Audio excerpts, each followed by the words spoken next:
það geta allir gert eitthvað og að efla það sem þú getur gert dýrmætt.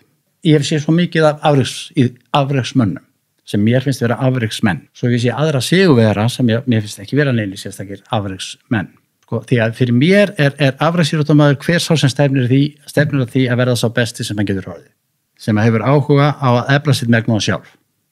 Því að það kallar á gríðarlega mikla ögun, fórn, eftirfylgni, þrautseigju og svo framvegis. Að hafa metnað fyrir því að verða svo besti sem það getur orðið á ákvörðun síði.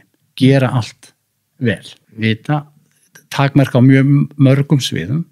Hvað ger ég ekki. Á hverjum einasta stað hefur við 4 valkosti. Hver einustu vörðu sem þú kemur á. Þú getur gert meira af einhverju. Þú getur gert minna af einhverju. Þú getur byrjað á einhverju nýju. Þú getur hætt einhverju.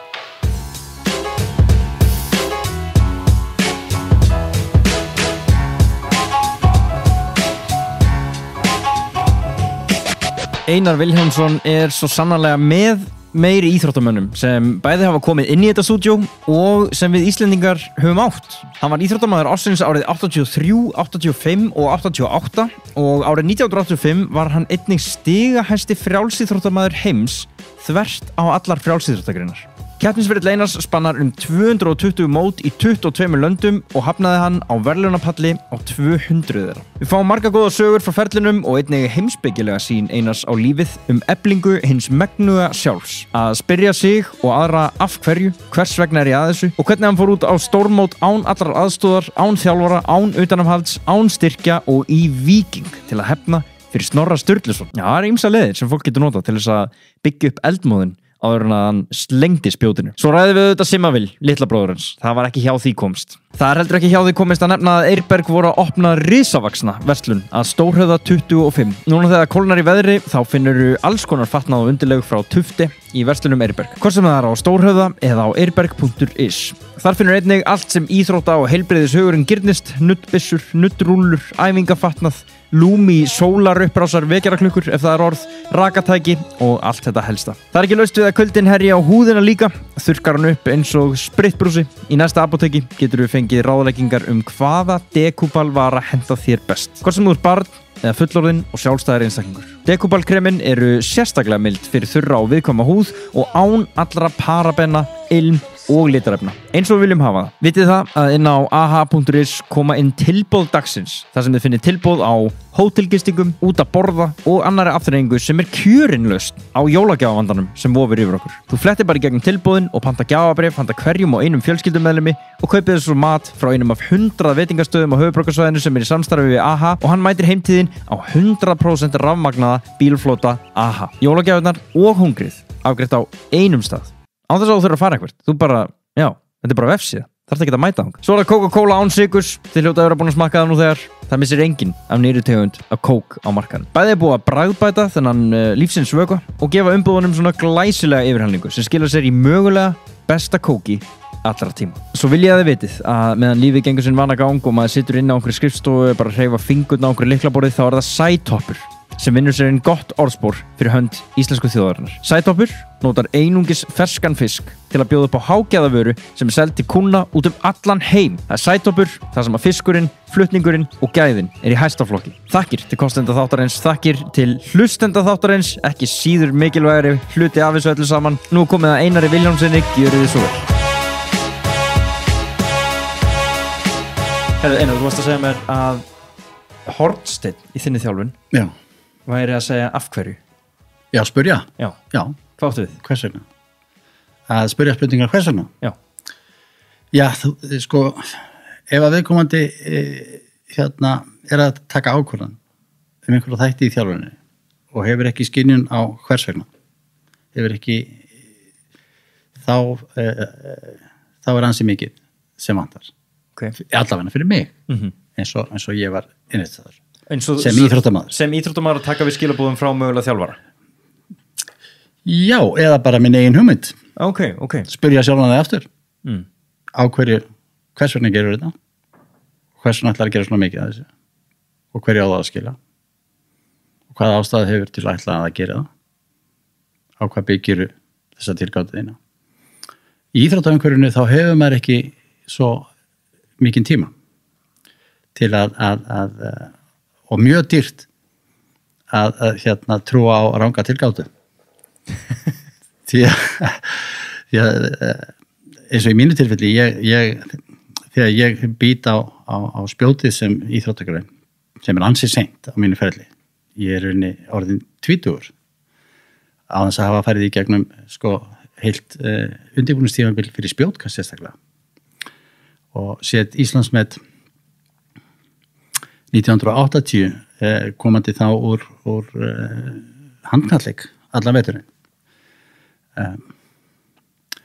spjótkast hafi verið svona sumar hobby í sveitinni, í Reykholti á Eyrinni og á stéttinni á Snorrastyttu og svo framvegis tekið þáttar bara í almennu íþróttastarfi ÖMSB og keppt á landsmótum og svo framvegis en þegar og verið valinn í unglingalandslið en ég var boltamaður í grunninn þar fannst mér gaman skemmtilega þannig að þegar ég eins og ákveð það og komið með skólastyrk til Bandaríkjanna eftir að hafa sett Íslandsmet 2 og unnið Norðurlandameistaramót unglinga mjög óvænt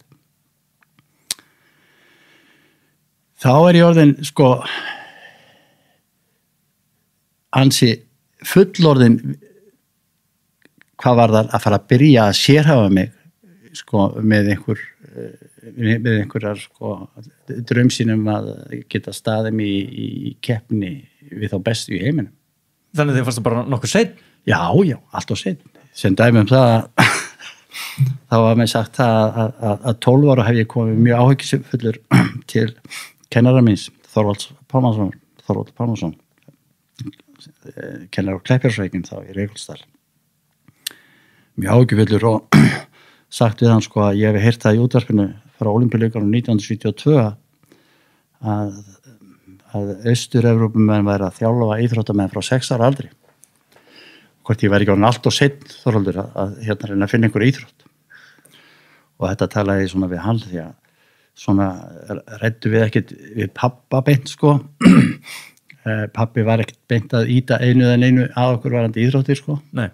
En það kannski vist hann að það var klappað á kollinu á okkur af öðrum og við vorum ekkert voða gamlir þegar við vissum hvað orðið föður betrungur átt að þýða Já, ég ætla að fá að skjóta inn fyrir yngri hlustendur að pappið þinn sem sagt Vilhjálmur Einarsson og það var nú eiginlega bara að segja einn mesti íþróttamaður Íslands sögunar var 5 sinnum kjörinn íþróttamaður ársins flestur allra Já. Og tók annarsæti á Ólympíuleikunum í 3 stökki Já, 1926 Já, fyrir ekki þetta innskot en ég vil bara svo að allir væri á sömu blaðsíðu Já, akkurat Og þú fær snemma að skilja hvað föðurbetrungur þýðir Já, það var kynnt fyrir mér og mér þótti eiginlega engin sérstakur aflvaki í þeirri hugsun og bara alls ekki og enda hafði ég mikinn áhuga á bolta íþróttum fótbolti nr. 1 og svo var körfubolti nr. 2 vegna þess að það var körfuboltasalur í Reykholtsskólanum og seinna meir þegar Matthías Ásgeirsson haukamaður og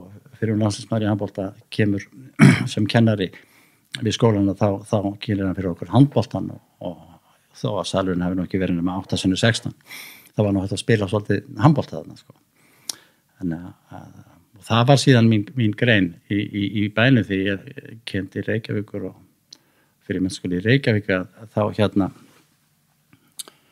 þá spila ég handbolta með KR verður Reykjavíkurmeistari í handboltanum og körfubolta með Fram og verður Reykjavíkurmeistari þar í körfunni og bæði árin ég að spila í meistaraflokki líka 18 ára og kemst í unglingalandslið í handboltanum og við vinnum silfur á Norðurlandameistaramótinu í Noregi það ár, rosa gaman en knattspyrnan einhvern veginn datt út af því að við náðum ekki lengur í lið upp í Reykholti ég var alltaf í Reykholt á sömurinn sinna þar hótelrekstri með bróðum mínum Hótel Eddu þannig að þetta var svona ekki spurningin það að fara að loka sig af einhvers staðar einn og æfa 5-10 sinnum í viku til þess að vera í einstaklingsíþrótt það átti ekki við mig, fannst mér. Ok, en hvað breytir því? Ég meina, þú ert 12 ára og finnst þú of seinna að byrja í einhverju íþrótt, en hvað þá að vera 20 ára og skipta íþrótt? Ég reyndar, handboltinn og að kasta spjótið, þetta er nú kastíþrótt svolítil? Já. En það var náttúrulega kannski það að hafa farið á þetta Norrlandameistara-mót unglinga og bæta mig þar einhverja 6 metra í keppninni. Og vinna verða Norrlandameistari unglinga og Finnland var nú svona mekka spjótkastins lengi vel þeir hefðu mjög snemma tileinkast öll trikkin í sambandi við þessa tækningrein og einhvern veginn ramba ég á rétt og gerir þetta og þetta gerir það verkum að það haft sambandi með frá Bandaríkjana og ég á þá allir möguleika að fá bara skólastyrkt í Bandaríkjana og á þessum tíma var ég það óheppinn að fá gríðarlegan áhuga á námi síðustu 2 árin í menntaskóla og ruglaði mig algjörlega í rýminu. Þetta var tiltölulega einfalt fram að 18 ára aldri, ég ætlaði að fara alla leið í að stúdera eins mikið í sambandi við íþróttamál og ég gæti. En eftir stúdentsprófin var ég alveg komin í kross og fannst einhvern veginn meira spennandi að fara í hinar og þessa greinar sem ég vissi ekkert hverja voru. Þannig ég skráði mig í háskólanum haustið og siti í öllum deildum. Nánast frá 8 morgni til 4 á daginn bara í hinum og þessum deildum háskólan Skráði mig í landafræði áhuga á jarðfræði og náði ferðum og fyrirlesturum og Sigurði Þórarinssyni og fleirum og sótti síðan bara fór í lífefræðideildina og fór í líffræðideildina og fór í læknisdeildina og læknisfræðideildina og satt hjá Líndal í lögfræðinni og svona, veist, bara reyna að átta mig á því hver er ég, hvað vil ég gera en þetta gerði ég nú þarna bara í einhverja 4-5 mánuði því að síðan gerist það og vænt að það deyr kennari við menntaskólann Egilsstaðum sem kenndi ansi mikið af öryngrunum og pabbi hefur samband við mig og ég enda með að fara austur. Þá var reyndar komið með velyrðum skólastíkt í Bandaríkjana. Þannig að þar lauk svona minni sjálfsrannsókn í akademíska umhverfinu og ég enda með að kenna nánast jafnöldurum mínum algebru og tölfræði og frumlíffræði og vistfræði. Og þú hefur alveg áhuga á því? Þetta heillaði þig að stökkva þetta inn í? Eða var þetta bara eitthvað sem þurfti að gera? Já, þetta hendaði mér náttúrulega ágætlega fjárhagslega. Já, ég skil. Og fræðilega var ég svo sem búinn að sem nemandi í stærðfræði og náttúrufræðideild þá sá ég að þessar greinar voru lágu vel fyrir mér. Já, þú treystið til þess að kenna þetta? Já, pabbi treysti mig til þess. Okay. Þannig að ég trúði honum að ég gæti sett metta minn í þetta. En þetta náttúrulega endaði með að ég var að setja pensum hvers dags upp á glæru svona fram til 3 á nætuna og mæta síðan 8. Þannig að en ég var mjög glaður daginn. Þá var ég á fyrirtæki og í heimsókn og þar hitti ég mannsku sem segir að ég hefi kennt henni í tölfræði við Menntaskólann Egilsstaðum og segir mér það að frá þeim tíma, hún stóð sér bara endaði með að standa sig vel, að þá hafa hún gjörbreytt afstöðu sinni til náms og farið að stúdera og hún starfaði sem viðskiptafræðingur í dag og það var svona, þetta var gleðigjafinn. Þannig að þú náður að smita það er bara mánuð síðan að þetta gerist. Ok. En þú ákveður nú samt ekki að láta staðan með þar og bara kenna fyrir austan að eilífu. Þú ferð samt til Texas og lætur reyna á námið og spjótið. Já, ég hefði náttúrulega engin kennsluréttindi, ég var 21 árs að kenna þarna, þannig að það gaf auðvitað leið. Já, og síðan fer ég til Bandaríkjanna og fæði þennan skólastyrk. Búin að ákveða náttúrulega að leggja spjótkast fyrir mig, en það var það skilyrði fyrir styrknum að ég keppti fyrir skólan í greininni. Já. Og þar einmitt mæti ég nýju kerfi, nýju umhverfi, nýjum hugmyndum. Og þar kom sér vel að vera með þessa áráttu höfðun að spyrja. Hvers vegna? Einmitt. Vegna þess að þarna var ansi mikil áhersla lögð á það að nýta lyftingarklefan fyrir kastara. Ok. Og ég þurfti að hafa tölvöld fyrir því að gera ekki það sem fyrir var lagt. Og samfæra þá að þetta hentaði mér ekki. Ok, og þarna ertu náttúrulega bara að vísi það að það er bara mjög mismunandi nálganir á þjálffræði fyrir hinnar og þessar íþróttir. Já. Það er ekkert einhver ein rétt leið til þess að fara og sjá bara hversu náttúrulega hæfileika þú hefur. Já, og áðans ég sé neitt að gera mikið úr mér eða mínum, að þá verður þarna til ákveðin hugsun og sem ég kennst upp með að framkvæma í þjálfum, sem að hefur svona fengið fínt orð í nútímanum sem er svona functional training.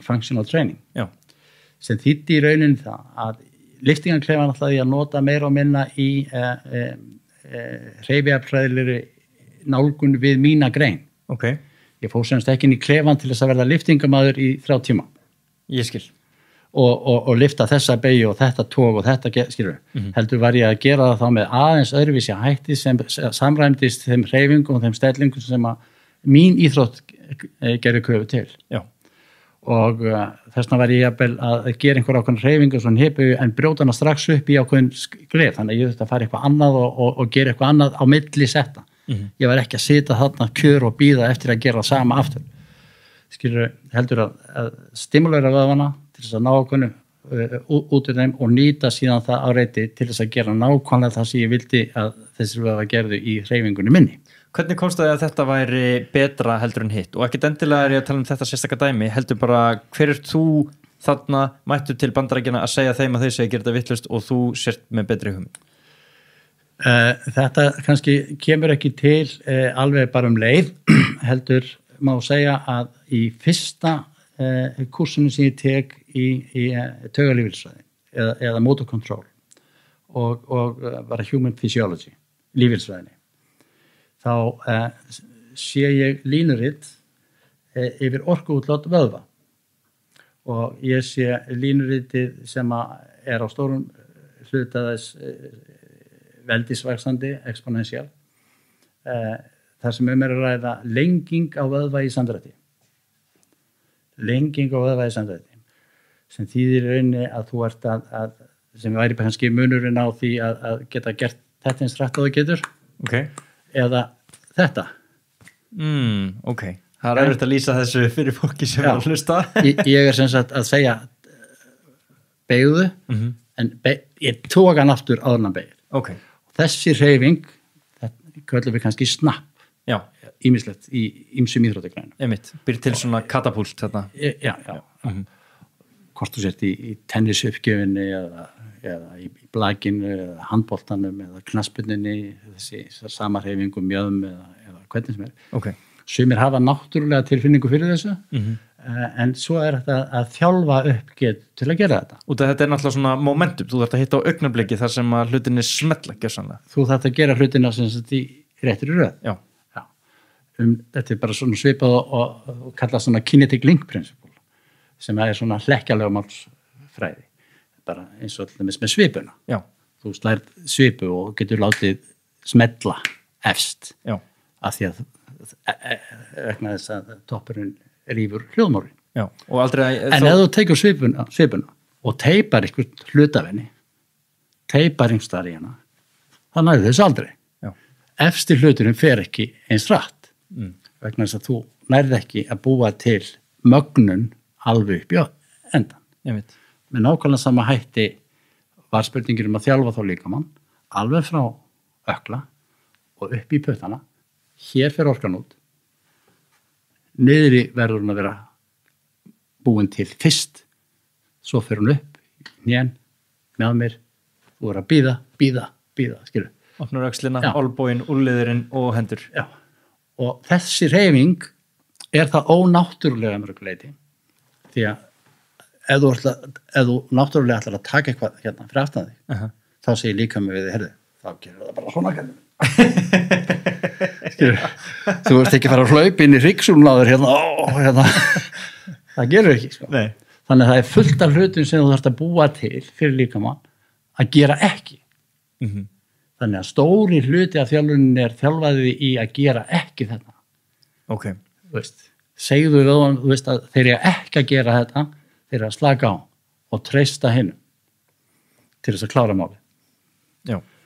Og þetta sér maður reyndar mjög víða og þú getur séð þetta í bara sér til með hlaupara segjum bara spretthlaupari sem afburðar þú sér hann að hlaupa og það allt saman slakt á hann. Hann bara að nota á fleygiferð eins fáaföf eins og hægt aðrir eru út alltaf að hlaupa með öllum líkamannum og þeir einhvern veginn stífna og komast og lítið stífar axlir og kjálkarnir og allt og það allt bara svona sem lítið dæmi. Já, og þú ert þarna í rauninu bara bent á eðlilega viðbröð líkamanns, bara svona natural reflex. Já, sem þarf átt að brjóta. Einmitt, fara gegn því. Og nákvæmlega sama sérðu í mörgum verkferlum öðrum heldur en verkferlum taugalyfjasvæðinnar. Já. Þú sér þetta í mörgum af okkar verkefnum bara sem manneskja í rekstri og stjórnum.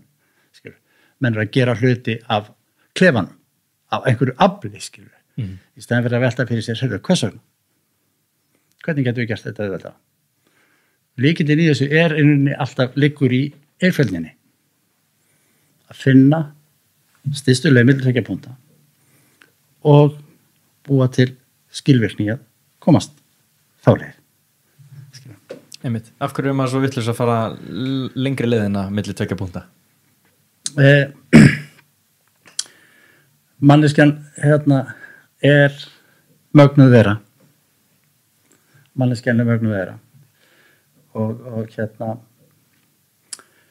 stundum náttúrulega ágætt að eiga valkosti í ýmsum tilfellum þarf að fara ekki stystu leið milli tveggja punkta í mannlegum samskiptum. Oft má satt kjört liggja til dæmis og aðgáð skal höfði nærveru sálar og allt það. Þannig í mörgum tilfellum þarf kannski tíminn að vinna með vegferð að næstu vörðu og það ekki sísta leiðin. En kannski besta leiðin þegar upp í staði því að menn þurfum alltaf að hugsa það endgame líka og ef við tökum þá samlíkinguna við íþróttaumhverfið og þjálfunina að þá var það eitt af svona grundvallar þáttunum hjá mér var að periodisera eða vera ekki með þessa áhersluskiptingu í þjálfuninni sem gekk út á það að á þessum tímabili lyftur og hérna þetta þungt og svo gerum við eitthvað annað og svo framvegis. Ég sagði, leyfðu mér að búa til samfellið þessu. Ég ætla ekki að fara stystu leið frá deginum í dag og eftir 2 mánuði til þess að geta tekið einhver 100 kíló í snöru. Leyfðu mér að gera þetta á hálf ári. Vegna þess að ég vil mjög geta tekið þetta á þessum mynda keppnistímabili sem þú ert að tala en ekki núna og ímynda mér að það haldi áfram að vera einhver ávinningur af því inn á keppnistímabilinu. Þannig að ég blandaði saman sittlítið að hverju, flýtti mér hægt í sambandi við allt saman og passaði mig að geta nýtt myndan ávinning af hverju þjálfunar stíði sem var. Inn í nákvæmlega það sem ég ætlaði að gera. Sem var að koma orkun í gegnum putana. Þannig að endamarkmiðin var alltaf að kasta spjótunum lengra en síðan eru svona minni markmið þarna eins og 100 kíló snörun 200 kíló hnébæja eða hvað nú en það er eitthvað sem að má ekki verða aðalmarkmiðið út af því að þú verður að horfa á þetta til lengri tíma og ekki bara búin að gera það og svo framvegis og þetta kemur reyndar inn í rannsókn sem ég endaði síðan með að gera í knattspyrnuheiminum 1997 þar sem að þetta var svolítið viðlóðandi þannig að það var uppbyggingatímabil var hér, því lauk svo kom deildarbikarinn innan hús og svo framvegis, svo byrjaði orsísonið og hver var staðan á þessum íþróttamönnum hver var árásageta þessar íþróttamanna í knattspyrnunni í desember, í mars, í mæ, í júli og ég var svo heppinn að fá ansi marga í rafleinu prófantímin og svo framvegis á þessum tíma og þá komum spurningar hvers vegna gerir þetta svona en við ætlum kannski ekki að fara þangar núna. Það var lítið svör. Nei, góð svör. Það? Já, en væntanlega ekki góð fyrir allan hópinn.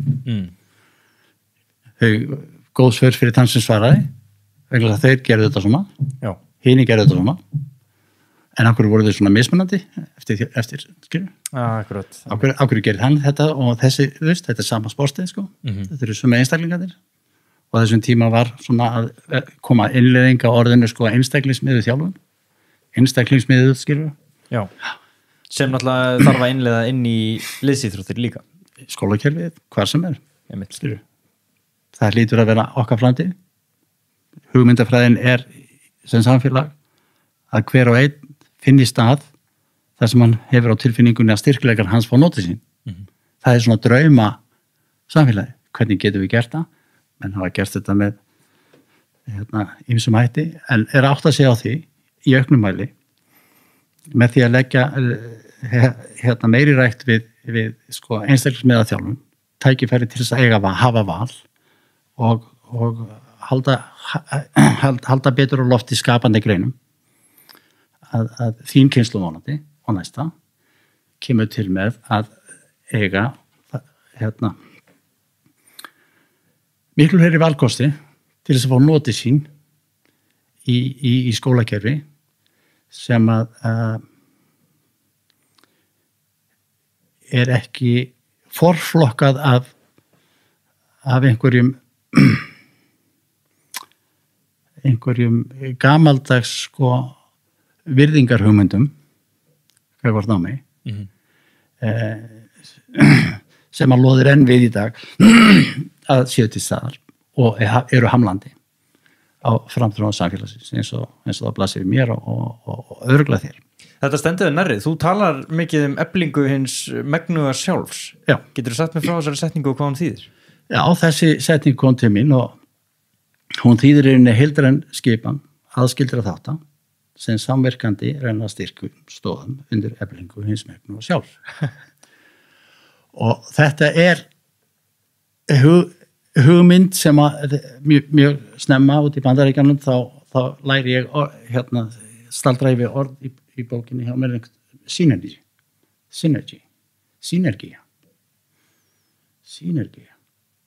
og þá ekkert rann þessi hugsun á íslensku út mér sko skilur heildræn skipan aðskildra þátta sem samverkandi renna styrkum stóðum undir eflingu hins megnuga sjálfs. Svo hef ég notað þetta efling hins megnuga sjálfs. Já. Í svo mörgum tilfell, svona mismunandi umhverfi. Einmitt. En sko, en að vera megnugur, það er mjög forvitnilegur hlutur. Já. Sko, hvernig veit maður hvers maður er megnugur? Það eru allir. Það geta allir gert eitthvað. Það geta allir gert eitthvað. Og að efla það sem þú getur gert er dýrmætt. Og þetta hef ég líka lagt áherslu á fyrir þá sem hafa áhuga á íþrótt. Og eru að velta fyrir, ekki endilega íþróttum, bara hverju sem er. Grunnþátturinn er náttúrulega að hafa áhuga á því sem maður getur gert. Að finna eitthvað sem að samsvarar, finna eitthvað sem að viðkomandi hefur áhuga á að gera. Bara reynum að gera þetta einfalt. Einmitt. Hefur áhuga á það.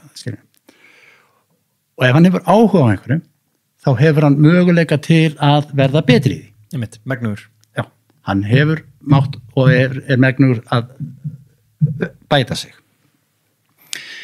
Og í einhverju umræðu afreksíþróttamenn, sem að ég gerir á fyrir að þú ert að kalla á mig, af því að ég á að heita einhver afreksíþróttamaður, þá hef ég... Gæsalappa hefur. Já, sko, því að ég nota þetta orð allt öðruvísi heldur mjög margir aðrir og því ég var formaður Frjálsrættasambandi Íslands að þá voru einhverjir ekki dúðlega sáttur við mig þannig séð að sko smá aðdraganda þessu er kannski sá að sko fyrir mér ég hef séð svo mikið af afreksmönnum sem mér finnst vera afreksmenn. Svo ég sé aðra sigurvegara sem mér finnst ekki vera neili sérstakir afreksmenn. Sigurvegarar og glæsilegir sem slíkir en sko, því að fyrir mér er afreksíþróttamaður hver sá sem stefnir að því að verða sá besti sem hann getur orðið. Sem hefur áhuga á að efla sitt megnóða sjálf. Því að það kallar á gríðarlega mikla ögun, fórn, eftirfylgni, þrautsegju og svo framvegis. Að hafa metnað fyrir því að verða svo besti sem að getur orðið á ákvörðun síði. Gera allt vel. Okay. Bara svo hugmynd, ekki þar að verða eitthvað manniskur í því, heldur bara sem sagt vita takmarka á mjög mörgum sviðum, hvað ger ég ekki. Á hverjum einasta stað hefur 4 valkosti. Hver einustu vörðu sem þú kemur á, þú getur gert meira af einhverju, þú getur gert minna af einhverju, þú getur byrjað á einhverju nýju, þú getur hætt einhverju. Þeir eru ekki mikið fleiri í valkostinni. Og þegar þú ert að greina það að þú viljir komast eitthvað, þú veist hvar þú ert, þú greinir þig, þú gagnrýnir þig, já, ég get gert þetta betur, ok, meira minna, hætt að byrja, já, meira, ok, hætta þessu, ok, og svo framvegis. Færa sig áfram á að gera þetta leik. Þegar þetta er orðað leik í ýmsu, þá er svolítið gaman. En þá ert þú líka svolítið ábyrgur og þá hefur þú líður eins og þú séu stjórnina sko. Og þá ertu líka kannski að spyrja þig og ég ætla bara svona aðeins að heimfara yfir þá ef einhver er ekki í íþróttum og kannski tengir við þetta meira bara í vinnu, hann er ekki alveg að finna sig í vinnunni, að spyrja þá kannski, þú veist, að þessi 4 valmöguleikar standarum opnir og hérna, þú veist, að hann hefur stjórn á aðstæðanum og er búin að vera að taka ákvörðun að gera meira þessu fyrst hann er að finna sig ennþá á þessum stað. Já, svo, veist, það er enda til statistik sem sýnir okkur það að ótrúlega hluti öll starfandi fólks á markaði fólki í sem sagt á vinnumarkaði er ekki lítur ekki þannig á að það sé að hámarka sitt megnóða sjálf að það fái tækifæri til þess að nýta þau verkfæri sem þau telja sig geta nýtt til ávinnings á þeim stað sem þeir eru. En það hlýtur nú líka bara að vera nokkuð eðlilegt, að vera ekki alltaf á þeim stað þar sem að vera gjörsamlega hámarkaði, eða það? Já, og væntanlega er það, vegna þess að það er búið að vera það ansi lengi og það má svo segja að samfélagsgerðin var ekkit voðalega flókin hér fyrir 100 árum síðan. Nei. Og jafnvel ekkit voðalega, svo fer að flækjast með vali. Og skólakerfið ber þess náttúrulega merki, bara ég meina, og eins og Ragnar Jónasson rithöfundur var hérna hjá mér daginn og hann langar að vera rithöfundur og hann stendur milli þess að velja nám í íslensku eða lögfræði. Það er engin millivegur sem heitir rithöfundur þarna. Já, ég skil þig. Já, og þú sér það bara í dag, ég meina, það var þegar ég var ungu maður, þá var það nú bara ekkert voru að flóki að kaupa ost sko það var bara rauður og gulur eða veist, 2 núna veist, er þetta einhverju 20 metra kæli í borð sko sem að þú stendur fram fyrir að velja rost sko. Algjörlega, þó svo ég var að lýsa þarna skertum möguleikum, þá eru valmöguleikinni miklu fleiri, það er í rauninni mann stendur einhvern veginn allt til boða. Já, og þarna er upplýsingagjöfin orðin mjög mikilvæg og hérna þannig séð áreitið sem þín kynslóð er að fást við í dag og næsta kynslóð væntanlega ekki minna gríðarleg og hvernig getum við greint kjarnan frá hisminni í allir þessu upplýsingaflóði þá getur þú átt eitt góðan veginn hvers vegna? Spyrja, hvers vegna? Alltaf að spyrja, alltaf að efast. Þú veist, nei, alltaf forvitin meira. Okay. Ekki endilega gagnrýna eða efast? Nei, við erum bara forvitin og spyrja, hvers vegna? Og af hverju segir það? Og í hverju liggur það? Og á hvaða grundvallar hann það? Þessa niðurstu? Ok. Allt í forvitin og góðum anda. Alltaf í góðum anda. Okay. Ekkert að stinga og bara fá upplýsingarnar til að segja, já, ok. Ég er til dæmis búin að vera síðastliðin ár mikið að fást við hérna alveg byltingakendan hugbúnað sem að meðal annars býður stofnunum og skólum og fleira upp á næringarótreikna, að því við fórum að tala um mat, næringarótreikna málsverði í skólum. Fullt af upplýsingum þar. Og hvað ég ætla nú að segja, en ekki þegja í samband við þetta, er að við erum ótrúlega aftarlega á meirinni þarna, á þessum sviðum, eins og mjög mörgum öðrum, í að veita svör við hvers vegna. Hvers vegna þetta en ekki hitt? Jú, vegna þess að það liggur í þessu. Það liggur í þessari niðurstöðu upplýsinga sem skipta þig máli. Þess vegna myndur þú kannski ekki taka þessa vöru heldur þessa vöru. Hérna eru upplýsingar þar eru hérna aftan á, ertu læs á þær, veistu hvað þetta þýðir og svo framvegis. Og þarna er svona eitt stórt lýðheilsumál sem ég hef látið mig varða fyrir utan það að vera í íþróttahreyfingunni og svona formisku þar og þjálfa þar. Það er reyna að koma samfélaginu aðeins á hærra plan í vitundum næringarinnihald í matvælum og ekki hvað síst sem nú reynda stærsti hlutin af þessu kerfi sem ég að vinna með, það er að það er innkaupakerfi. Það er innkaupakerfi. Og aftur eru íþróttirnar að blandast inn í þetta með einum öðrum hætti, hvers vegna og svo framvegis, skýrsla sem birtist 2015 og 16 frá henni opinbera opinbera innkaup. Alveg svakaleg skýrsla, hefur ekki farið hátt, ekki farið hætt mikið annarskilur, finnst mér. En sýndi fram á það að hérna, og bara niðurstöður þessara lykilmanna sem voru þarna ríki veit ekki hvað kaupir. Allar vísbendingar það að skorti gjörsamlega yfirsýn yfir vöru og verðvöndun á markaði. Veitu, hvað erum við búin að vera að gera hérna með rafrænum viðskiptum og öllu saman? Jú, við erum búin að gera það verkum að skjalamiðlun spreðar út frá sér rafrænum reikningum til mismunandi stofnana sem er búið að síðan gera ábyrgar fyrir meintir í samþykkt reikninga. En hvað gerist? Í besta falli, á flestum stöðum, besta falli er að það gera ráð fyrir því að þeir sem eru að samþykkja reikninga, að þeir eru að staðfesta móttöku á kössum sem rýma við afhendingarseðil. Hver hefur síðan yfirsýn yfir það hvaða listaverð, afsláttarverð, hvaða kjör voru á reikningunum í einstakri vörulínu? Okay. Skýrslan endurspeglaði þennan raunveruleika. Þarna vantaði greiningatól og verkfæri inn. Ég er ekki að segja að þetta sé slengt fólk sem er að starfa við þetta, en það vantaði bara greiningatæki til þess að viðkomandi gæti með sannanlega verið að samþykja réttan reikning. Það verið að samþykja reikninga og það verið að borga þá og það verið að sóa fjármunum alveg og einkafyrirtækin líka skilur. Þetta er ekki bara... Og þannig í þessu sér þú að þið finnst það vantast svolítið að fólk sé að spyrja aftur af hverju eða hvers vegna? Já, ég meina verkfærið sem ég hef verið að vinna með og er íslensk hönnun og hefur ekki farið átt en þetta og hérna heiti Tímjan.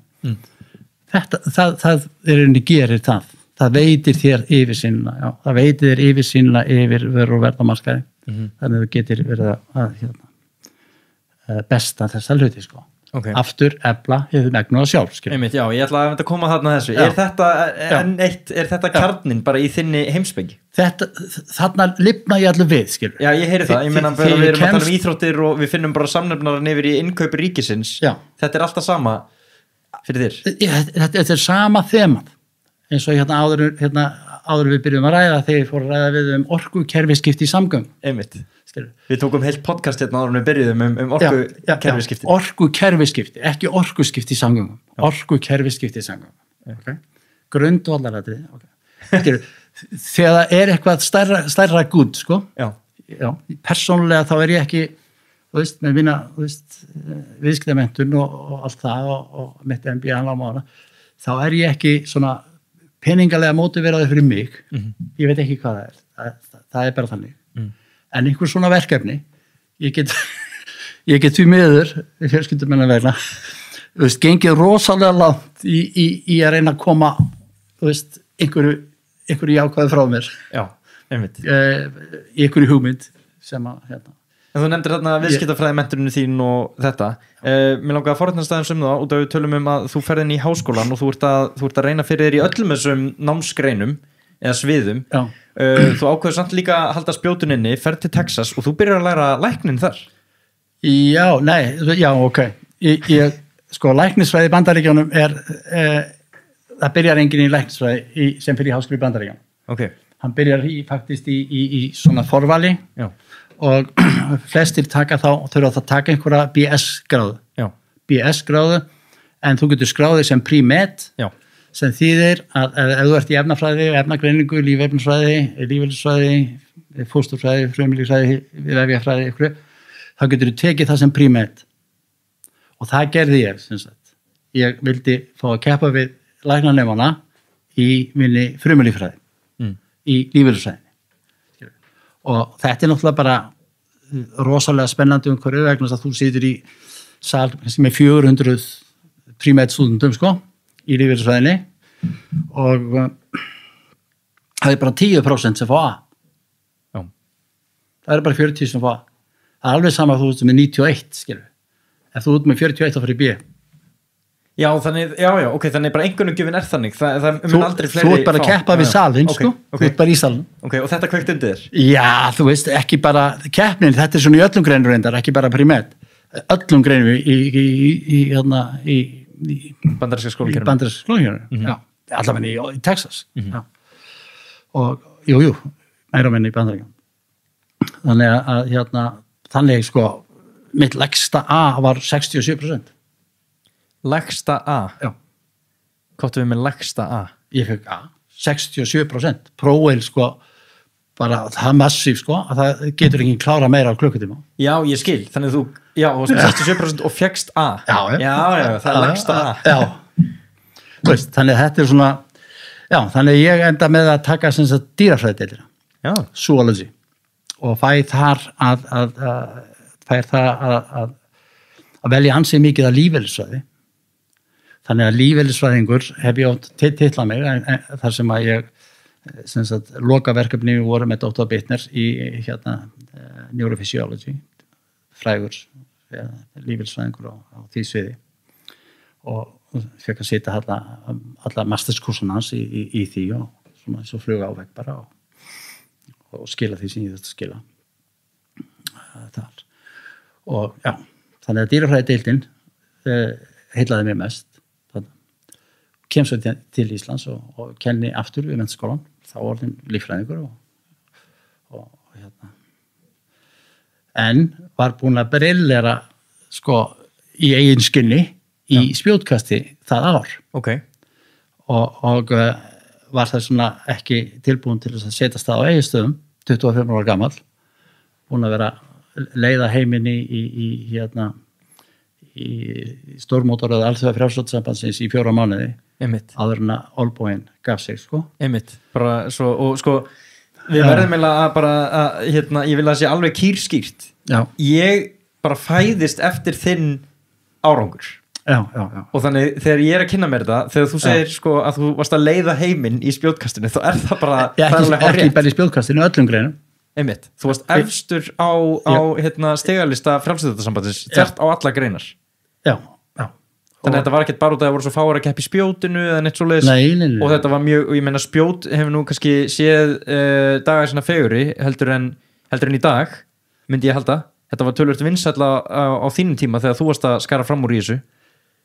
Spjótkastið eiginlega vinsælasta kastgrein allra kastgreinar sem sýnir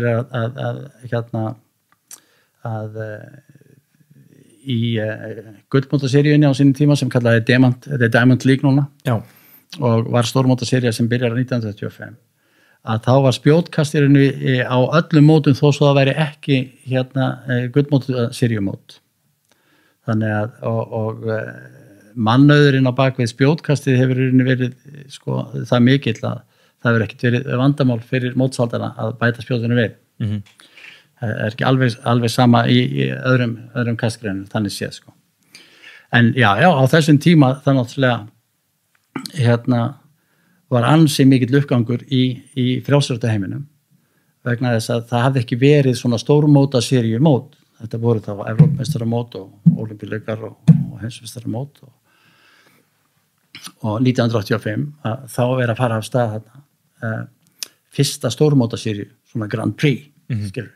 Það var þetta ekki spurningin dagsform 1 dag og æfir í því 4 ár fyrir þennan 1 dag. Heldur þetta spurningin hver er þín overall status þegar þú keppir á mörgum mótum yfir kannski 3-4 mánuða tímabil eða velur út það sem hentar þér. Og þarna 1985 þá er ég komin inn á heimslistan, topp 10 heimslistan, komst inn á hann 1983 og með því að vinna heimsmeitavan í Stokkólmi í landskefni í Norðurland og Bandaríkjana og bæti við Íslandsmetið og kasti við 90 metra og vinnan og er þá komin svona hansi svona hátt á þessum lista. Var búin að vinna bandaríska háskólameistaramótið áður og setja bandaríska háskólameistaramótsmet áður í Houston og svona. Og 84 seti ég síðan aftur bandaríska háskólamet og vinn bandaríska háskólameistaramótið. Sem að stendur ennþá? Já, stendur ennþá, það verður aldrei slegið vegna þess að svo breytast spjótu 1985. En 86. Þrátt fyrir það var nú talið að þetta met myndi aldrei falla þegar einhver kastaði þessu, þetta var 300 fetið ekki og það sagði bara, já, þetta er í síðasta skipti sem þetta verður gert. Það er bara enginn að fara að bæta. Já, það var niðurstaðan. Mark Murray frá Tennessee, hann var heimslítir þá á sín tíma og þetta átti ekki að vera hægt að slá því þetta. Já. Og þú kastar hérna 92,20 eitthvað? Já, 42. 42, já. Já, það var alveg svaka stund í Texas. Magnað hvernig maður getur stundu verið, sko. Ég var nýbúin í sko, prófatörn, sko. Það kendi mér eitthvað, sko, hvað var gott að vera í líka, sko, andlegu álagi, sko. Andlegt álag og líkamlegt álag. Svo er ég búin í prófanum og léttir. Og ég kem í heimsókn til Íslendinga sem hafði komið með íslensk blöð og ég er að fletta og ég sé þessa svakalega slys í Vestmanni og þessa hetjulegu baráttu sko, við að komast í land og bíómynd náttúrulega gerðum viðbörðin sko. Einmitt. Og þú tala sjóslysið? Já. Og ég man alltaf eftir því ég lokaði í blaðinu og segi við strákana, heyrðu, nú þarf ég að fara. Og ég fann að ég var komin í alveg allt annan gír. Bara við að lesa þessa svakalegu grein og þessa frétt og ég kveð á að segja, heyrðu strákar, ég ætla að setja Íslandsmet í það. Svo bara fer ég og svo líði einhverju 5 tímar fram að keppninni en allan daginn þá var þetta kristaltært að það sem ég var að fást við, mitt verkefni var einfalt löðumannlegt engin fyrirstaða. Það var engin tæknileg fyrirstaða í haustum á mér, ekkert.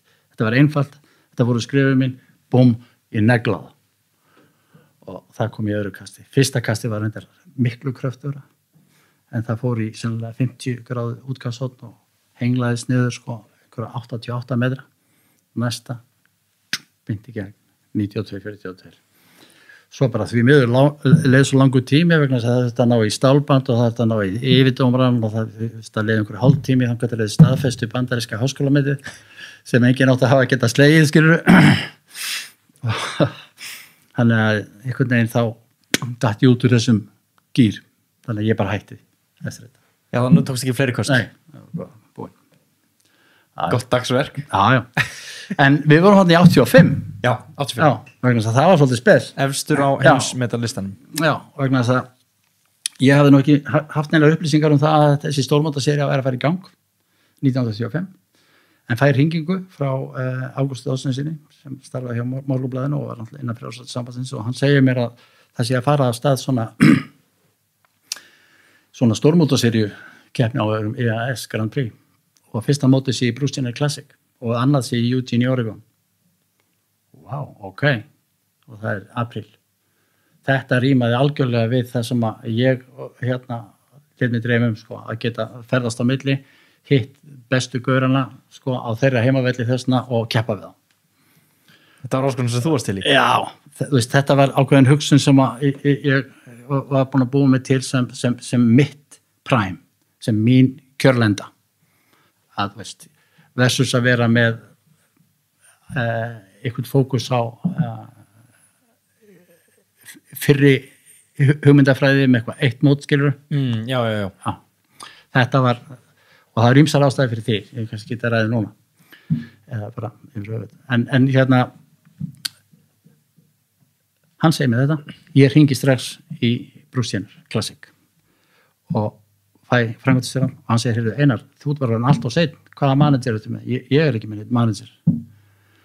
Það er allir managerar hinsins búin að skrá inn alla sín íþróttamenn hérna. Það er allt fullt. Allt fullt? Já. Við erum með svo telja, ég er ekki hérna, ég er á heimslistanum. Þú ert bara svo seinn. Ok. Þá spyr ég hana á því hvort að ég reyndar leggja á og hringi síðan aftur og spyr herðu, getur ekki sett mig á biðlista? Jú, en þú veist að það er enga líkur að þú komast á biðlista? Komast í keppni? Já, ok. Sett mig á biðlista, segja. Svo hringi ég Eugene og spyr hvert ég getur komast inn. Og þessi, nei, nákvæmlega sama. Við erum með allan hópin sem er í Bruce Jenner hjá okkur líka. Og ég segi, ég borga allt sjálfur, segja. Ég borga allt sjálfur. Já, það skiptir engum máli innan menn, það skiptir engum máli, þú ert bara á seinni, þú veist það. Ok. Þetta þótti mér ekki alveg nógu gott.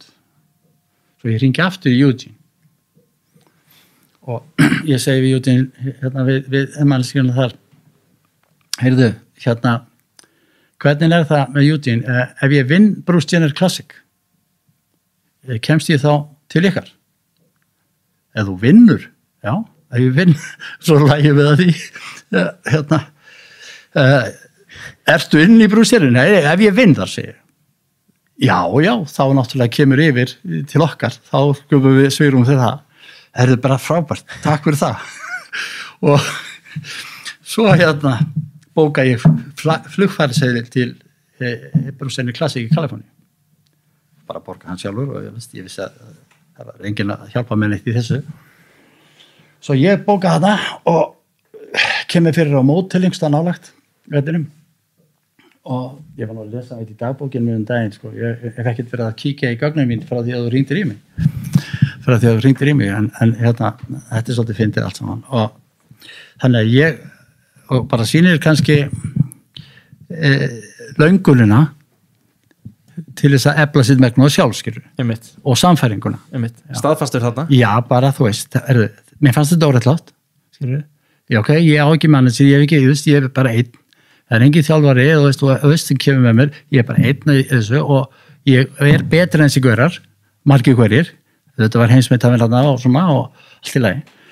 En þannig að ég flýg inn, fæ mér hótel, mótel þarna, návægt, ódýrt þetta og drýf mig síðan inn á völlin morgunin og tilkynni Einar Vilhjálmsson mættur hérna. Ég er á einhverju lista hjá þér, var ekkert að segja, ég var á biðlista, skilur, og hún, Einar Vilhjálmsson, já, það nafnið þetta hérna, herðu, þú fær hérna númer. Takk. Og síðan lét ég ekkert sjá með meir. Hitaði upp einhvers staðar, bara í kringum mótilið mitt, kastaði boltum í veggina þar, þangað til að, þú veist, ég var beðinn að gera það ekki. og gerðum allan kláran. og kem síðan inn í callroom rétt fyrir lokun og þar númerið mitt þannig voru við sem stornið 13 það ekkert stílbrot það má alveg 13 kasta skilur bara þetta mót var sjónvarpaðum allan heim og það var bara búið að rekna þá sko að 12 væri skilur vegna þess að 12 reyndar svona lágmarkið sko reyndar. En hvaða taktík var þetta hefur að koma hann svona seint inn?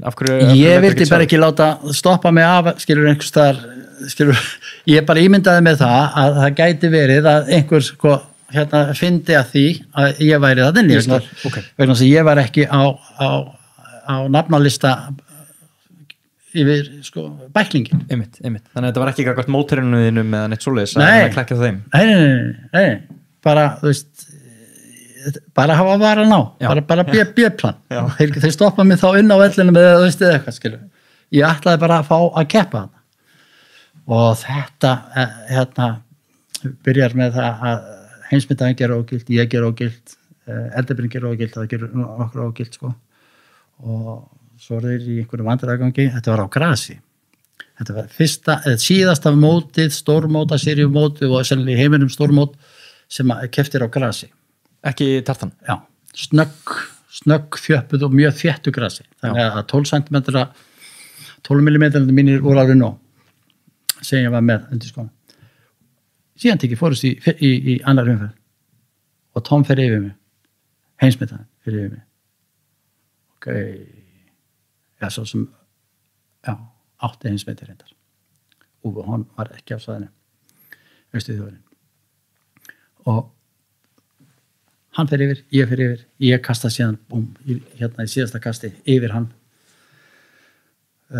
tæpa 89 metra og býð og hann tók svo mikið á því hann klúraði gjössanlega þannig að ég vann Bruce Jenner Classic og kemst það inn á Eugene og fæði þetta finnasta síntal sem ég fengið á æfinni frá Eugene þetta gríðust og bla bla bla og ég var inni, ég vann fæ ég að vera hjá ykkur já, bara og veist og þetta hlýtur nú að vera ekstra sætt í ljósi þess að þú bara fóst þú bara gerðir árás þú bara bókaðir flug og þú bókaðir hótel og allt saman sjálfur borgar undir þetta örglega ekki rosa mikið á milli handana í námið þarna og þú bara tekur sensin að þú ættir að vinna þetta og þetta vinnst á síðasta kasti nei, já hann sem sagt klúðrar, þú kastar þitt síðasta og hann klúðrar sínu síðasta já, en ég var búin að fara frambúrunum til þessar áður sko þannig að ég var alltaf í gangi með honum sko og þessi skemmt, það eldaði mig að þetta var síðan þið kemur til Austin og sitt þar og að borða með fyrir honum þá þetta á big screen bara veist, þetta mig sínt 3 sinnum það segja 3 kast, mitt kast, hans kast og svo mitt kast og hann klúðrar voru ásæk gaman sko. Var þetta einhverju leiti hápunktur fyrir þig eða? Nei, þetta var sko veist, þetta var litli íslendingurinn skilur gætt gert eitthvað skilur já, ég kefti alltaf með fánan á mér sko skilur, á þessum tíma bara svona Æsland og fáni og já, fekk einhvern veginn alveg fítonsafli að vera einn skilur að vesenast á móti öllum öðrum einhvern veginn þetta er svona litli strákurinn upplöður það þannig að þú væri svolítið svona bara fulltrúi þjóðarinnar Já, þannig, það var mín hugsun sko. það var mín stóra hugsun sko. að skilur já og svo var svona önnur hugsun í gangi líka því að ég er alveg upp í Reykholti skilur og æfði við hliðin á Snorrastyttinu og ég passaði mig að eins og það var nú freistandi að taka lengra tillöp sko á stéttinni þá hugsaði þú kastar ekki þú verður að setja línuna þarna við grasið hjá Snorra þannig að þú setja verjan sko. það var leikurinn minn sko. þú ferði ekki lengra sko. og kastar það sko. og þannig að og ef ég var ofboðslega þreyttur sko, þá fór ég gjarnan inn í Snorragöng vegna þess að þar var svo járnrík mold inni að maður gæti alveg ímyndið sér að maður vera að finna blóðið af Snorra þannig að ég vildi eldmóð sko og þarna svona fór ég á þessi meistaramót eftir að hafa verið þarna smástund, sko. Nú bjóst til smá svona sögu í kringum þetta. Já. Fórst í Víking? Já, ég var að hefna. Og líka kasta spjóti, sko. Já, kasta vopni. Ég var að hefna og hérna á Norrlandameistaramóti unglinga, þannig var ég engin spjótkast, ég var handbolta, sko. Þá var ég búin að reynda að vera á Eyrinni þarna og við hliðin og Snorra að æfa sumari, sko. Áður ég fer síðan í þessa ferð, þá fer ég inn í minn helgidóm í göngunum og síðan með svona póstkort af Reykholti með Snorrasteytu hérna á hellinu mínum. Þetta var mitt secret og þetta bara virkaði fyrir mig. Já. Og einhver sagði nú stundum glöggt gestaugað, sko, einhver sagði við mig, sko, Einar, það svolítið magnað með því, sko, þú ert kannski síðan hérna einhver, í hópi hérna með landsliðinu og eitthvað og einhver aðrir að fara á tæknifundin, einhver aðrir að sjá allt fyrir því, sko, þú ert aldrei að gera neitt góða hluti þá. Já, þú ert langt frá þínu besta þá. Og ég segi, já, það er svolítið þannig, sko. Það er svolítið þannig, kannski, þegar þú segir það. Á öllum þessum mótum, 85 þarna, þá endi ég með að vinna síðan Eugene á þessu við fyrir mig við það, sko. Og ekkert lítið að vinna það, sko. Ég á einhver 3-4 kosti yfir öllu, grenjandi rigning, blanka logn og alltaf þegar var blanka logn þá var einhver sérstök innlifun hjá mér, sko, vegna þess að þá veist ég að það voru allir jafnir gagvart sko umhverfinu. Og það er ekki allir sem vita það að því ég er vinstri handamaður þá snýst spjótið mitt svona. Já. En hægri snýst það svona. Já, réttsalis. Já, þannig að ef að vindurinn er að koma hérna megin frá, það er ekki draumastæði fyrir mig eða héðan frá, en það er fínt fyrir hægri sem snýr upp, sko. Okay. En ef það er logn, ja, ef það er beint á móti, yes, ef það er beint undan, þá er góður hlutir, sko, fyrir mig. Þannig að umhverfið spilar mikið inn í. Já, þú ert að senda þetta upp í 25-30 metra hæð, sko, og þar getur verið ýmislegt í gangi. Það er ekki bara jarðvinnan þín. En þarna er semst 85, já, þá vinn ég þetta aftur. Og þá er ég alltaf í norðin stigahæsti maður heims, vegna þess að Carl Lewis í 100 metra hlaupinu, hann var annar á brústjennir og vann svo aftur í Eugene. Og Bubka, brúsin, eða Úkraínumaður, hann tapar í Eugene. Já, þess að tapar, var nummer 2. Eugene, en vann hinum með. Aðrir hefðu ekki unnið á báðum stöðum. Eða voru ekki á báðum stöðum. Svo enda ég með að fara beint til Íslands og kasta í hálfleik í landsleik Íslands og Spánar. Það var bara eitthvað skemmt þetta. Á Laugardalsvelli. Já. Hérna, Henson byrði mig það. Og ég bara, ok, gerum það bara. Og þá var ekki neitt svona tartan að það, engin möguleiki til að kasta beggja vegna frá, þannig að það er bara lagður einhver dregill hérna, sko, á völlin og ég náði að kasta einhver 3 eða 4 köst, sko, í hálfleiknum, sko, með því að undirbúa mig, en í fyrsta kasti, bang, 89 metrar og vallar með það í Laugardalnum. Í hálfleik? Já, bara alveg og með döðlangað að fá 2 í viðbót, en tímið var búinn og hérna, já, og síðan eftir þetta, skilur beint til Zürich, til Sviss á Vestatletik og sett vallar með þar 89-42 og þaðan beint til Växjö og vinn það stórmót þar og svo enda ég í Prag á gullmótaseríumóti í Prag á þessum tíma, 85 frábært að kynnast að Stanislav og þeim sem var með mér og ræða við hann pólitík og umhverfið og allt þetta, sko og allt annar kúltúr og allt annar allir austurblokkin hann, sko og vinn það líka þannig að ég var orðin svolítið svona kókrastur? Já, bara orðin velstattur, sko, í keppninni, sko en svo eru gloppur á milli og ég þarf að engin manager og ekki neitt og ég er bíðandi fram til 4 næturnar, skilur, eftir að fá farseðlingar litan aftur og eitthvað velna fyrir sem að fór síðan í hótelgistingu á næsta stað, þannig að þetta var endalaust spenna að verða ekki gjaldþrota sko. Já, einmitt. Þannig að Olboinn fór. Olboinn fer hann undir lokin. Já, sannlega móti nú er 20 18, en búin að massa inn ótrúlustu gullum. En í hvaða mótaröð er það sem að þú mætir í gifsi á loka mótið? Já, það er 1991. Það er 1991. Það er bara setna. Já, það er 1900. Já. Þá varstu í rauninni svo gott sem búin að vinna mótaröðuna eða ekki, en þú þurfti bara að mæta. Já. Nei, já, ég lendi í lokaúrslitunum 85. Þá er ég allur vafinn hérna, þú veist, þá er ég Olboinn farinn og vafinn hérna, þannig að það vantaði 30 cm upp á að ég inni. Geti kastað? Já, bara inni, fengi stíi mitt og myndi vinna. Já. Tom Petronov nær mér, af því að þetta var mótgiltið 2 sko, þannig að hann nær mér og ég enda tæknilega þriðji þar sko. Enda 4. vegna þess að það var ekki búið að fínisera þessar reglur í sambandi við gullmótaseríuna í frávikum sem að kynnu að hafa átt sér stað á keppnistímabilinu hjá öðrum kösturum sko. En allt það. Já, þarna ég slitna á heimsmeistaramótinu. Krossbandið? Í hnésskilabandi.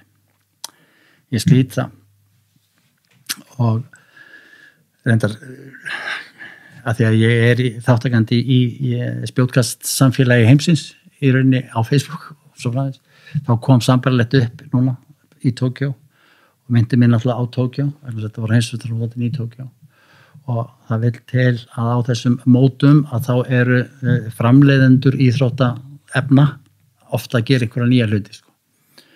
Og í Tókjó á sínum tíma að þá var sett nýtt öðruvísi efni á alla brautir.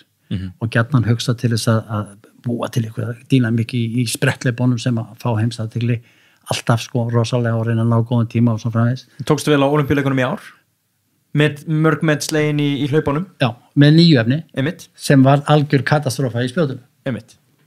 Algjör katastrófa í spjótinu og sló algjörlega heimslítirinn big time út Vettel frá Þýskalandi. Einmitt. Þú lendir í svipuðu að því að efni var öðruvísi.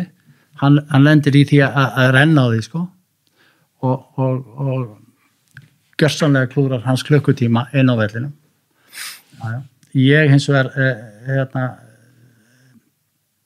30 árum fyrr lendi því að það er hálfgert svona kittisefni sem er lagt á alla brautir og ég ásakaði sjálf að minna alltaf heilmikið fyrir það að hafa ekki sko spurt hvers vegna og hvað og allt nógu mikið sko. Já. Aftur, þannig er ég ekki einn, þannig er einhver aðrir að gera hlutina, skilur fyrir mig og þetta var ekki skoða nema að út af því hvaðan ég kem sko og ég nota ákveðna snúningstækni í fótunum að þá hefði ég betur vita það að þetta efni veitir ekki neina eftirgjöf ef ég ætla að nota snúningstæknina mína inn í þetta, þá verð ég að passa mig á fótunum því að ég get ekki tekið 3-4 gráður inn því að þá er ég komið allt á hnið. Já, snýr upp bara. Já, og ég bara slít hnésskilabandið í öðru kasti. Ég reyndar var búin að finna fyrir meðslum því ég fæ meðhandlun, kemst í gegnum úrslitin, í fórkerfuna og er í úrslitunum. Heimsmetafinn komst ekki inn. Jansi Lesni komst ekki í úrslitin. Þannig að þetta var alveg ekstra svona tækifæri eins og ég upplýði það sko. Ok, er þetta minn dagur þó ég sé komið með slit í helvitis hnésskilabandi. Og hann með sperk og teipaði það allt saman upp sko. Finn síðan í fyrsta kasti að ok, það er eitthvað í gangi. Og ég tek aftur, ég tek annað og hleyp niður. Búm, slít allt í sundur og er komin inn á Akasaka Tokyo sjúkrahúsið, háskóla sjúkrahúsið klukkutíma seinna og svo bara allir slögt og ég finn byttu ég bara flegi ferð með en þá þetta gekk svo hratt fyrir svo fljótur aðgræða mig en rosalega heppin því að þarna lendi ég síðan í bara heimsspecialista í neskjölu viðgerðum sem hafði nýlega verið að kynna fyrir Svíum hvernig hann hefur gert þetta og það er út af því að beisboltagaurarnir japansku lenda gætnan í því þeir eru að hlaupa á höfbana sko að taka neskjölabandið í sundur. Já, þetta högginu. Já. Þannig að þarna situr hann svona reglífi utan með allt saman neglimi niður og ég enda með að labba á hækjum og geta stíið í fótinn og þarna voru fyrstu viðbröð þeirra sem voru með mér hérna, þú kastar aldrei aftur það er sko og ég hann flegiði seinna þegar ég hafi sagt þarna á vellinu sko heyrðu ég mun keppa í flokki fallara og nema þarna kom ótrúlegu tími inn því að þarna ég svona fæði þessa lýsingu á hvernig þetta er spyr mig þessara grunnspurninga grufla í gegnum þetta googla mig áfram, ekki googla, það var náttúrulega komið kaupi mér að bók í samvætti við Sports Injuries og ákveð að kötta gera allt álagið meira treysti mér að gera þetta allt á helmingi styttri tíma sem þýðir ég æfi 3 dag mæti svona 7 mánana gefa mig síðan 5 tíma og svo 5 tíma og klára þetta á 10 tímum sem sagt mismunandi áherslur og reyna að koma hreyfigetunni á særsorgamörk 3 ekki stoppa á 1 sko. 2, 3 og halda og gera 11 mánuðum seinna kastaði ég 83 metra í Lissabon kemst inn á Ólympíuleikana 92 Þetta gerist 91 Þetta gerist 91 Þú ert komin á Ólympíuleikana árið seinna en að því þú spurður Grand Prix móta dótið þarna, vegna þess að Grand Prix móta serían var heildar stigafjöldi yfir höfuð og þú ert að vera í toppstandi allt árið og reglurnar þarna 91 að þú spurður komst á hækjum sko. og ég segi, reglurnar voru þær að þú varst að mæta á úrslitamóti til þess að fá stig fyrir það, því þú varst einn af kandidatunum í úrslitunum. Já, ég hringi og spyr og ég flýg inn og ég mættur á staðinn og bara allt í lagi og fel mig vel í þannig íþróttaböksum að það sést ekki hvernig spelkan er sko og ég gæti alveg labbað skilur á þess að það sæjist án spelku því að stíga svona létt í sko. Já. Og mótshaldararnir áttu að segja á því að ég á bara rétt á að vera þarna og það er ekkert sem getur bannað með það voru þarna ýmsir aðrir sem ofti á lokamótunum sem er með einhverja vafninga og eitthvað vesinn á þeim sko. Þannig að ég sagði ég labba bara inn á og ég tek bara mitt heiðuskast 1 og sest niður. Það er enginn að sjá að ég sé eitthvað stórslasaður eitthvað. En það var einhver pólitík í þessu. Vegna þess að ef ég hefði gert það, þá hefði ég náttúrulega verið á velunapalli.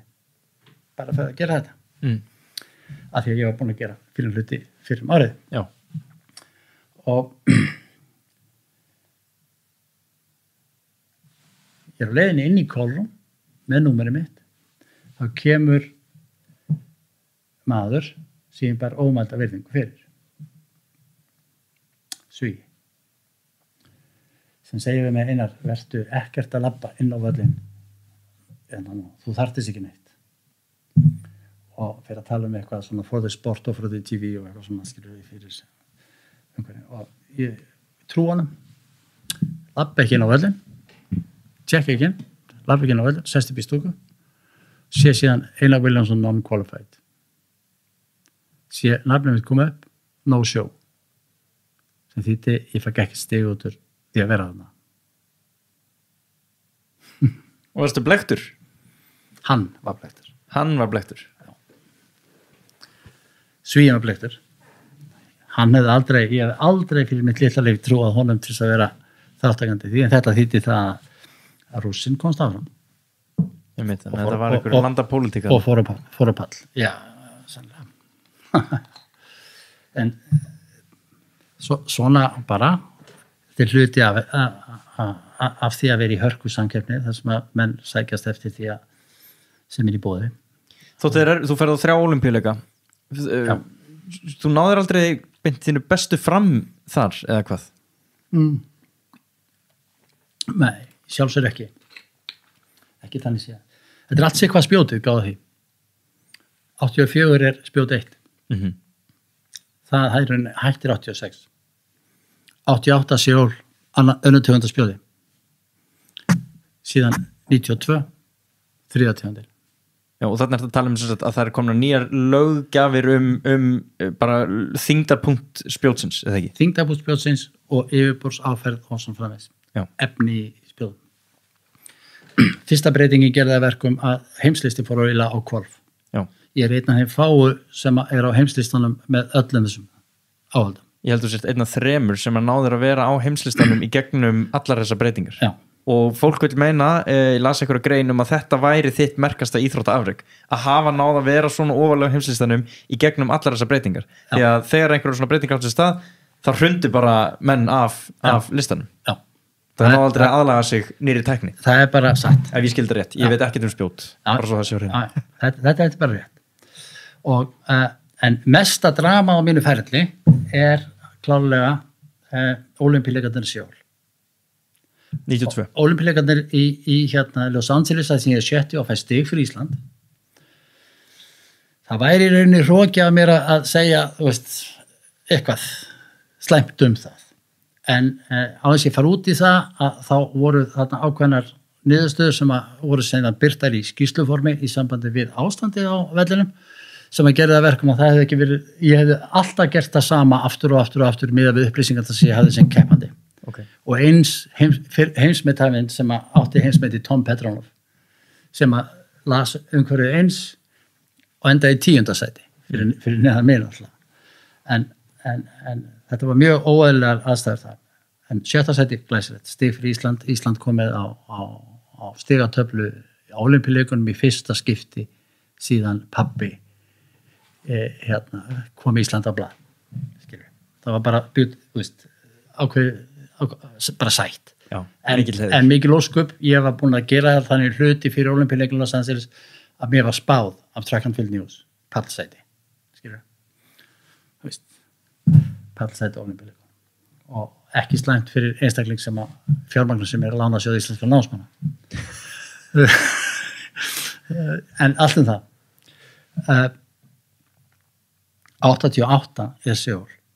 Það gerir þar hlutir sem á aldrei að gerast á stórmótum yfir höfuð. Ég er í mínu lífsformu í rauninni búin að vinna heimsleikana í Finnlandi. Heimsmyndafana, 3 heimsmynda sem voru að skiptast á heimsmyndinu áður. Var búin að kasta, ég var að lesa það í dagbókinu minni, ég hafði sleppt 2 umferðum á meistaramóti Íslands út af kulda. Ég mundi bara eftir hvað var mikill mótvindur sem var vont, sko. En þar kastaði ég 84-66 þegar heimsmyndi er 87-66 og sleppti út 2 umferðum út af kulda. Mæti þeim síðan á heimsleikunum, Ólympíuleikunum í Helsingi, heimsmyndafonum, í Selesni og fleira. Og í nánast logni og vinn þá alla. Búm. Og vinn síðan aftur DN-galan í Stokkólmi, Ólympíuleikunum í Stokkólmi, aftur. Þannig að ég er settur í Seúl með mikið sjálfstraust, ready to go. Og alltaf færi gegnum þessa forkeppni bara auðvitað. Kannski mín mistök, en skilur. Ok? Kemur á völlin. Ok. Þar, já, ég ætla ekki að fara út í það. Það var kastað á vitlausum stað með upplýsingarna sem ég var með, en það var ég ekki á tækniveldinu. Þannig að ég fer til vinstri, en ekki hægri, eins og tilstöð. Ok, búið að breyta fyrir vantilega hægri. Þegar þú segir fer til vinstri, þá var þetta kastað hans til vinstri? Já, veist, ég hafði ákveðið ritual, öll mínum móðum. Já. Öll mínum einn á ferð, ok? Ég byrjaði að stúdera völlin, aðstæður og ymildana. Fyrsta sem ég gerði því ég lenti á hótelum, það var að taka leigubíl, fara á völlin og skoða aðstæður. Helst að geta komist inn og fundið efni, okay? Og skoða. Satt síðan á tæknifundi og fekk upplýsingar, og síðan komin fyrir minnati, upp í rúm og reddið kom. Þetta var mitt ritual. Allt, en það var engin með mér til að gera neitt. Þannig að þarna kem ég upp, þetta er bara svona aukaðrið, þetta getur svona alltaf gert.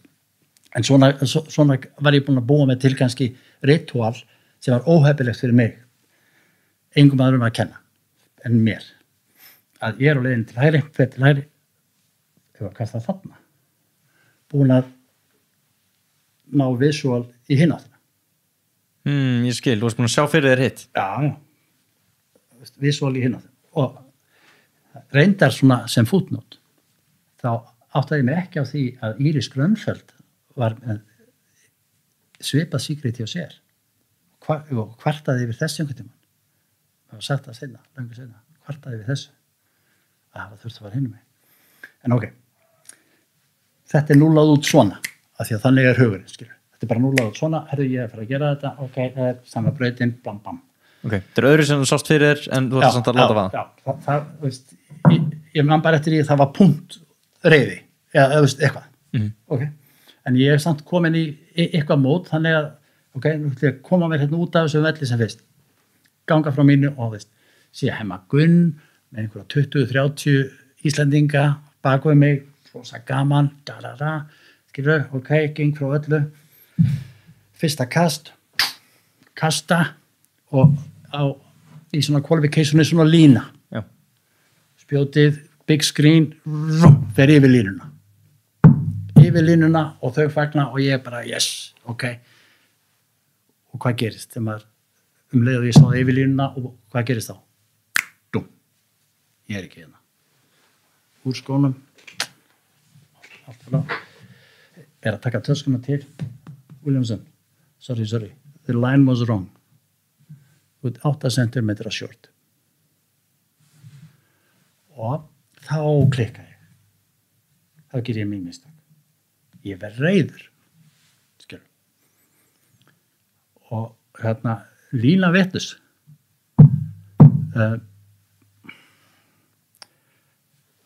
og hérna er eitthvað að vesenast í því sko. Ok, næmir tilbaka kemur reiðari og er eitthvað svona frá henni 20 cm. Já, þetta var 79 metri lína. Þú veist. Og næsta var eitthvað svona. Þannig að ég fyrir út af vellinum í 7. sæti. Það eru 12 sem komast áfram. Möguleiki en allt í lagi. Hinn hópurinn kemur inn, fyrsta umferð ég er ennþá 7. Næsta umferð ég er ennþá 7. Þriðja umferð 13. Nei. 13. Enda 13. og sitt svo upp í stúku og sé einhverja 4-5 kast ekki við 76 metra í úrslitum. Af því að þeir áttu eitt kast einhverja 79-02 eða sem ég hefði átt að gera, sem ég taldi mig að hafa gert því ég fór yfir línuna. Okay? Þannig að þarna er náttúrulega reynslumúli sem ég er svo eftir að reyna að miðla til þeirra sem ég hef verið að þjálfa síðan. Sem er hver? Ég hef verið að vinna með. Nei, hver er reynslumúlin? Hver er? Já, þú veist, ekki taka neitt svona, býttu eftir staðfestingu og öllu sem er. Einmitt. Ekki taka svona dæmi sem eitthvað sjálfgefið, skilur. Þú pakkaði svolítið saman andlega þarna. Þú bara sagði flott takk komið og bara hérna varst búinn að keppa. Slögt. Já. Bara slögt. Ég var ekki á vellinum eins. Ég var bara í öðrum, skilur, annari vernd. Já. Hér gef ég ekkert út meira. Nú er ég komin í úrslitin. Og þetta er inn í draumastaðan. Þegar þú ferð í gegnum forkeppni, skal viðurkenna það, forkeppni á mótnana var ekki minn styrkleiki. Ég satt þá með kaffibolla í fyrirlestrarsölum á mótnana í 10 ár sko og er BM-aður í þeim skilningi. Já. Seinni parturinn er mitt og þegar var til dæmis flóðaljós klukkan 10 kvöldi eða eitthvað, búm. Það var svona minn shine. Já. Já. En ok. þessi minnstu ger ég þarna, þetta var höfuverkurinn alveg, þetta var vestarreynslan á ferlinu. Já það, og þín síðustu Ólympíuleikur. Nei, svo slitnaði ég á heimsmeistaramótinu í Tókíu og kemur tilbaka og kemst á Ólympíuleikana eftir að... Já, fyrir ekki, Seúl var 88. Já, ég held að vera 92, fyrir ekki. Síðan verða þarna breytingar og 89 bönnuð spjót og nýtt tímabil 91 og ég slitnaði 91 á heimsmeistaramótinu eftir að vera komin í gegnum úrslitin þar sko. Já. Veist? Og ég var svo ákafur sko, að lenda ekki í svona qualification rugli að á Evrópmeistaramótinu í Split þá var byrjað að vera vesinn hjá mér sko. Og heimsmeistaramótinu þá segir ok, þú bara setur þetta í forkeppninni. Gerir það sem þú hefur átt að gera í Seúl í forkeppninni og ég nýtt Íslandsmet, Evrópmeistaramótsmet 85-45 8 en ekki alveg nógu góður eftir það og Marta Vinsdóttir var með svona hljóðbylgjutæki og annað og kemur og býður okkur strákunum að fá hljóðbylgjur og setur það á hnéð á mér og þá bang þegar hljóðbylgjan fer á hnéskilabandi og annað sem ég fann að það var eitthvað vesinn þá allt hínu fekk ég svakalega sting það var svona fyrsta vísbendingi sem ég hefði átt að láta skoða sko en maður var svona víkingur sko. Svona þrjóska? Já, maður er náttúrulega búin að færa í gegnum öll þessi ár þar sem að verkur er bætingaverkur. Já, einmitt. Já, er það ekki svolítið lenskan að hérna bara no pain, no gain? Já, þetta er bara bætingaverkur, skilur við. Já, gott aðeins nær mikrofónunum með betra fyrir hlustendur að heyra það nýja. Já, þetta var bara bætingaverkur, skilur þannig afgreiddi ég það, skilur en hérna svo slitnaði ég þarna, já, sem ég segi, 91 og kemst á Ólympíuleikana með 3. tegund af spjóðinu. Árið seinna. Já. Og það var bara minn persónlegi sigur, þjálfræðilega, líffræðilega, andlega að hafa komist þangað aftur og eiga séns. Já. Eiga séns. Ég kemst ekki úrslit þar, en það var ekki langt frá því, sko. Einmitt. Og síðan ferðu til Mónakó viku seinna eða ekki? Já. Og þar er hann Jan Selesny. Já, ok. Þú ert þetta vel lesin. Ok. Í Barcelona lendi ég í því saman að ég er á leir, eða sem sagt á gúmmileir. Barcelona Ólympíuleikunum? Já. Gúmmileir. Alveg samstofna og í Tókíu. Sem gerða verkum að ég get ekki notað tæknitrykki mitt frá Snorrastyttunni og Eirin í Reykholti að nota ákveðna snúninga inn í hreyfinguna. Okay. Já, þannig að ég átti erfitt með að beita mér. Næsta móti í Mónakó og Jan Selesny. Já. Og það vildi til að það voru svo ofbáslega margir í Mónakó að þegar ég kem þetta að þá mótsaldarinn sem leggur til að við Jansson saman í herbyggi og ok, ekkert mál við erum góði félagar og erum saman í herbyggi og hérna erum að spjalla kvöldið og ég sé hvernig hann er undirbúið sig og hann sé hvað ég er að gera og það er sniðið til honum sko, hann var með svona handklæði sem var búin að raða á kóktöpum sko á kvolfi og stingi í gegn og setja tölu á bakveg og þetta var hann að setja á fætnar og sér og þetta var hálfgerð nálastunga fyrir þeirra og liggja á svona ég prófaði þetta eitthvað eins svo bara sofna við morgun eftir vaknuð og hann situr á sjónvarpið CNN og við erum búin að vera í svona smástund heyrðu fréttatilkynningur íþróttafréttarnefnd það er búið að ógilda heimsmetið hans. Búið að ógilda heimsmetið hans sem hafi verið sett fyrir Ólympíuleikana á reglunni sko það voru koltregar hluti í hönnuninn af því spjóti sko.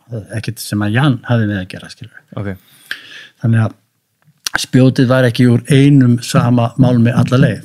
Í dag eru spjótin öll úr koltrefja, þannig að þau upplifa illa það skilur, það er koltrefja spjót sem að sveigast ekki svona eins og mikið eins og þú getur séð á YouTube eða þú skoðar Evrópumeistaramótsmeti mitt sko. Hvíta spjóti með super elite spjóti sko, strákarnir sem ég er að þjálfa í dag þeir myndi ekki nota 1 kast í keppni með því. Nei. Þeir það er mjúkt sko. Já. En þarna vöknum við og það er búið að taka þetta. Jan stendur upp, taka heimsmyndið hans. Jan stendur upp, lappar af hurðinni, glugganum, dreifur frá, starir svona út og segir, Einar, I'm gonna break the world record today. Það er að koma tvíeldur. Já. Og ég segi, great, I will help you. Great, I will help you. Og segja honum að ég sé með dikkeldspjót sem ég finnst bara mjög, mjög gott, bandarist alúminum af þessu álspjót og hann var náttúrulega ekki vissum hvað hann myndi kasta sko því allavega voru hans spjót ekki þarna sko, eða hans tegund nema í keppninni þá fer alltaf stað vissirðu hvað gerðist í þessu keppni? Nei, þú kannski ekki en þú, ég veit ekki hvað þú ég er í banastöði en það er þetta rekordtanlefni þetta er rekordtanlefni ég get snúið og get gert allt eins og ég þurfti eins og í rekordinu? Já, og eins og bara á flestum öllum mótum Evrópu öllum þannig að allt í einu já, ég er hérna á eftir Jan og hinn er hérna strákarnir voru Ólympíuleikunum skilur á eftir okkur og svo allt í einu finn ég já, rosalega flott og ég býð ég búm, slökk á töflunni og eftir kastið eitt sannsagt, kastar, flott kast og slökkt á töflunni já, slökkt á töflunni og Dag Mellend frá Svíþjóð og Lafavre frá Fraklandi koma til minn til Ósum til Hæmingjum maður 84 metra maður ég er það flott og Jan var búinn að kasta 82-12 hann var þar 82-12 þetta var svona medalju kastlengd sko fyrir Barcelona og ég fyrir að finna og það er eitthvað vandræðagangur og sýnir það með tölvuna Þú talaði hérna í mikrofónun og sýnir það mér allt í henni bara tölvuna sko. Tölvan gaf mér 82-10 82-10 ok 88-10 og það var auðvitað ekki 82-10 það var lengra þeir sögðu það og svo vildi til að pappi og mamma voru upp í stúku þannig að þau, þegar ég kem tilbaka þá voru það að fagna mér sem sigurvera nei, ég finnst 82-10 svo þar fer ég upp og til þess að fá flugfælis seglinn tilbaka Greitans og kem þessu í orðalag og svo verður þetta ekki rætt þetta meira en þar nema kvöldið að þá er eitthvað að ræða við Patrik Sjöberg og fleiri stráka og það er eitthvað að ræða svona eitthvað í samvætti við mótahald og eitthvað dótarari og þá er ég spurður, heyrðu, var Ísland að kaupa sýningarétt frá þessu móti? Nei, Ísland keypti ekki sýningarétt af neilum að þessum gullmóta seríum mótum eiginlega held ég ekki á þessum tíma sko ok Þá getur Íslendingur ekkert unnið þetta ég meina það er ekki víst að þetta er selst í Tékklands eða það er tapað einmitt þannig að það er einhver líkur á því að slöktu bara á mælingatækinu þegar það sá að Íslendingurinn kom þarna í Víking og rústaði nei, ég er bara að segja hvernig umræðan var orðin sko þarna voru bara því miður einhver mannlega mistök sem enduði svona sko óhefnilega fyrir mig en sko öll þessi umræða á þessum tíma sem var að opnast það hvað mönnum dyrðist að gera og þetta er nú svingróft, hagraða úrslitum svona já, ég meina það grófast var náttúrulega í Róm og heimsmeistaramótinu það er 87 sko þegar Ítalirnir færðu sig yfir í lánstökki sko og allt í einu kom 8:40 frá Ítalanum sko den tríðónu brons sem var síðan afturreka með það medalíu vegna þess að það voru ekki niður 8:40 taflan var tekin út og málband notað á forsendum að taflan hafi klikkað. Já, þannig að það var einhver óheiðarleiki komin í íþróttina þannig. Ekkert í íþróttina, bara mennskan í sínu vestu mynd að gera vart við sig á þessum vettvangi.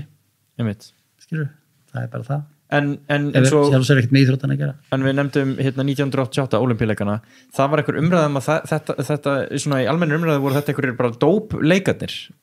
88? Já. Manst eftir þeirri umræðu og mér finnst það svo náttúrulega öll þessi lyfjanótkunnar umræða sé ný á nálinni en þetta hefur bara alltaf verið viðlóðandi íþróttinnar eða eitthvað. Eða umræðu Ben Johnson, þetta er Ben Johnson dæmið sko. Já, var það? 88? Já, Kanadamaðurinn skilur sem að setur hérna glæðsveit með og allt það já, 88 já. Og var spjótið ekkert að verða fyrir barðinu á svona umfjöllun?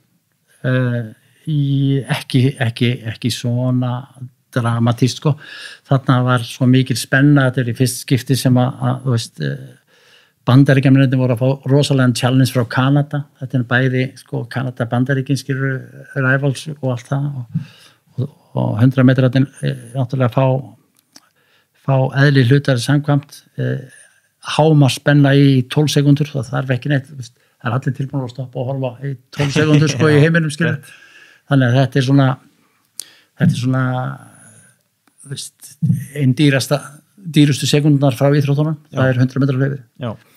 Þannig að þetta var rosa drama allt saman á bakvið þetta. Hver var eins og bara, veist, holningin á þér þarna? Ég meina, þið spjótkastarnir, þið er ekkit svona miklar massa górillur og ég hefði haldið. Nei, það er rétt. Hver er til dæmis, hversu hár og þungur varstu þarna? Sjól, ég var alltaf í kringum, sko, ég var 98 kíló í handboltanum. Já. Og svona með prime kannski þyngd í jótinu var í kringum kannski 102. Og varstu þungur eða varstu léttur með aðra, var þetta bara eins og þetta gekk og gerist? Já, það var alltaf, þú veist, við nefndum á að Mark Mura frá Tennessee, 300 fetin sem átti ekki að vera hægt að slá. Já. Það var 140 kíló maður, sko. 140? Já. Ok. Þess vegna var hann svona, hann var sko einhver, skilur, já. Kraftaði jötum? Já, hann var bara líka feitur og stór en sterkur og mikill sko og þú veist menn heldur vel að það þyrfti að vera hansi sterkir og stæðilegir sko í þessu. Já. Þegar ég tek Íslandsmetið af Óskari Jakobssoni sko, þá var þar maður sem á 190 í bekk og skilur, hann var náttúrulega svo fjölöfur. Hvernig varst þú í þessum? Varstu sterkur? Varstu mikill? Nei, ég var nefnilega sterkur í flóknum hreyfingum. Já, tæknilegur. Flóknum hreyfingum. Þannig að ég var að gera svo pulloveræfingar og magasnúningsæfingar og yfirdæmi og ökklaæfingar og allt svona. Þarna var ég sterkur. En í einhverjum hefðbundum sko liftingagreinum og þeir eru ætluðum ekki að trúa því finnandi þeir voru að tala hvað átt í djúpin hefur. Ég er ekki að taka í djúpin hefur nema kannski 150 kíló. Vel að sé ég gera það aldrei. Nei, ég tek eins og liftingar á fætna í allt öðru horni. Ég fyrir 10 gráður undir því horni sem ég nota sjálfur í spjótuna. Og þar er ég að taka kannski 240 kíló. Það er ekkert mikið að fyrir svona grund. Já, það er allt sem ég þarf. En ég gera það ekki bara til þess að lifta því. Ég lifti með hröðun upp á tonna. Já. Hvað mennur þú? Já, ég get sýnt það og bla bla bla. Þarna er þá hreyfingin sem er komin alveg inn í mínar hreyfingar í síðustu skrefunum. Einmitt. Þetta var sérstniðið fyrir spjótið. Já, þannig að ég var ekki að eyða tími þetta og eins með bekkin og svona dót sko. Ég fór upp í 120 kíló skilur og ég var ekki að reyna að verða litt sterkar í bekk. Vegna þess að það hafði hreyfifræðilega ekki neina, skilur það meika ekkert sens fyrir mig. Nei. Eða hreyfinguna. Hversna eftir ég gera það. Og enn og aftur, ég er að reyna að nota tíma minn eins skilvirkum hægt er eins og ég er 20 ára og ég á ekki mörg ár til þess að þróa greinina mína. Þannig að ég verði að reyna að taka út allt auka sem að fær ekki grænt ljós á hvers vegna og hvers vegna. Hverju voru helstu fristingarnar þarna sem að gera þér erfitt fyrir að hámarka árangur þinn í íþróttum? voru það kannski bara valmöguleikar að gera eitthvað annað, voru það fjárhagsvandræði, bara fristnivandinn við það að mennta sig og fara að vinna, skilur hvað að fara? Já, það var að þurfa að keppa svona oft til þess að halda mér og fjölskyldunum á floti. Já, til þess að bara fá vinningsfé. Já, til að geta haldið mér uppi yfir sumarið. Hvað gerðirðu til hliðar við spjótið? Þú vannst eitthvað í löggunni eða ekki? Jó, því að ég sem sagt er hættur í námi, útskriðast í námi, þá ég að fara þarna austur á Egilsstaði, og kenna við menntaskólann á Egilsstöðum 85 eftir þetta glæsilega 1985 ár. Þar sem ég var inn í úrvarslið Evrópu fyrir ásýrrátunum og búin að vinna alla þessa gullnótaseríu mót og allt þetta. Það var ekkert til sem ég afreksíþrótta sjóður, það var ekkert til, þannig að ég var bara á mínum lánasjóði og svo þurfti ég að vinna. Við vorum að tala um ólympíuleikana þess að ég næst stig fyrir Ísland 84, 2 sumurum áður þá ég í byggingavinna á Egilsstöðum að gera fína hluti með meitli og hamri og reyna að gera það vel og setja breiða dúka á þak og gera það vel, skilur, bara fínt, góð reynsla og þakklátur fyrir það. Þetta 2 árum fyrir ólympíuleika. Já. Sumarið í þetta. Og svo til þess að reyna að ávæna fyrir mér þá fór ég síðan og þjálfaði aðra á Seyðisfirði og kom heim 10 kvöldið og þá gæti ég gert eitthvað sjálfur. Og svo aftur fyrir 8 í byggingavinnuna. Þetta var bara raunveruleikinn og allt í lagi með það. En þegar ég er búin að ná samt að vaksa í þessu umhverfi, bara með jákvæðinu og einbeitingu og aga, þá er ég komin á þann stað, komin inn á topp 10 listan og allt það, 83, að þú veist hvað þú þarft að gera til þess að halda þarna. Þú þarft að halda einbeitingu og dampi og þú þarft að vera í grúfinu. Hafa X-faktorinn ready sem þú ert búin að finna en samt veist ekki alveg hver en hann er tæknilegur. Þannig að það var skömminni skárra að halda áfram í íþróttinni en að þurfa reyndar að stíga á stokk þetta oft heldur en að fara út úr mótinu, út úr hugsanahættinum bara til að snúa hamburgura með eitthvað, skilur við, til að eiga fyrir næsta námsári. Þannig það var best kannski að þurfa að keppa svona mikið. Ég veit. Já. Að þurfa að vera svona umboðslaus á þvælingi, skilur heiminn. En það virðist að var svona blásið svona aðeins í þig að vera svolítið bara, herðu, þá ger ég þetta bara sjálfur og þá bara borga ég þetta og ég ferð þarna og ég rústa þessum gæjum sem eru hérna með umboðsmenn og ríkistyrkina og hérna fyrirtækina á baka sig. Er það rétt myndið hjá mér? Mjög, ég samði ekki alveg þessa tilgátu. Það er orka í þessu. Já, einmitt. Og þú þurftir að koma þarna út og hefna. Já, og ég man eftir því þegar ég fekk aðstoð og ég hef náttúrulega fullt af fyrirtækjum og öðru sem í heildina sem ég hef heilmikið að þakka. Ég man eftir því að þegar ég fæ stuðning frá Kaupstæði Mjódd á þeim tíma þá bæði ég þess lengstra orða að nefna það ekki í fjölmiðlum hvað, veist, og þeir virtu það við mig, blaðamennir. Mér fannst það bara að vera einhvern veginn slítandi og einhver eldmóðsmissir við það. Að þú værir að þykja styrk? Að vera að fá einhverja peninga fyrir þess að ég var að gera. Já, þannig að það var tengt peningunum frekar heldur en hjálparhöndin. Já, ég þakkaði náttúrulega stuðningin og allt það og bara frábært og, veist, í hvaða formið það var. En að vera að nefna einhverja tölu hvað þetta væri, hvað þetta gæti verið á einhverju 2 ára tímabili það fannst mér bara ekki rétt vegna þess að ég vissi að menn vissi ekkert í hvað þetta þyrfti að fara. Já, og þú kannski að vera að missa marks út af því þú værir ekki að þessu fyrir þetta. Já, vegna þess að þetta var ekki vasapeningur, skilur, þetta var þá, ég komst á þetta mót, skilur, og þetta mót á þess að þurfa ég þyrfti ekki að fara á það, Já. ég geti valið með kannski 2-3 mót, Já. skilur, og búið mér aðeins til. Hvaðstu fjölmiðluna þetta, bara persónulega? Já, bara, þú veist, ekki vera að nefna þess að tölur, skilur, þú getur alveg nefnt á 3 farsæla, skilur, þú veist. Já, ég skil. Og bara... Var þetta virt? Já, og þetta dettur mér í hug til að styrkja þessa tilgætu svo það sem á það.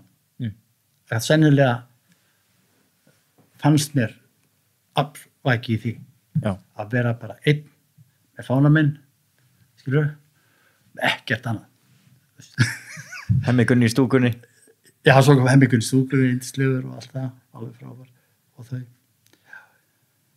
En leiðir þetta tengist mínu mesta drama reyndar. Já. Kastaði við línuna. Það fór bara svo.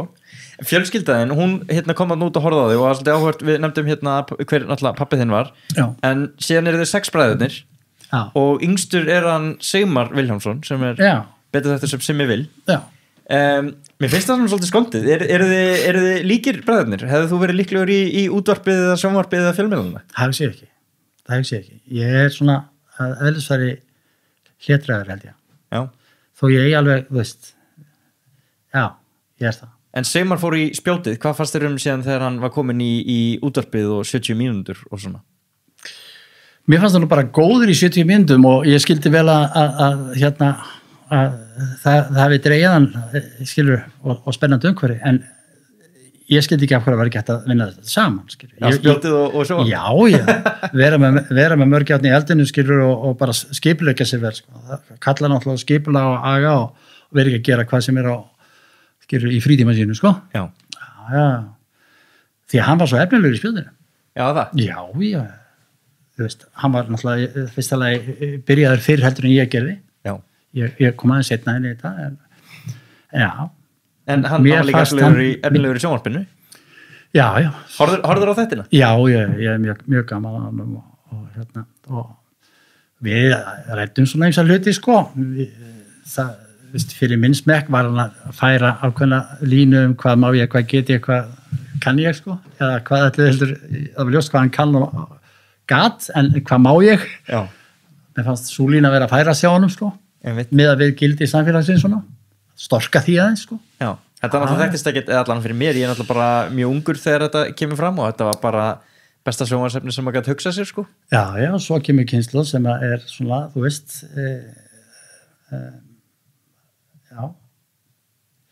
þú veist, ætlaði hugsun hætti við hélt svo áfram að tala, var einu sinni sagt, sko, þú veist, þegar menn létu bara móðan mása, skilur. Já, en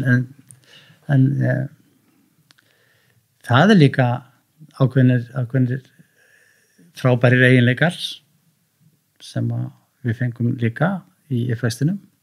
Pappa og mamma voru ólík. Mamma talaði íslensku. Hún talaði íslensku og talaði hugsin. Það var ekkert skilið eftir þar.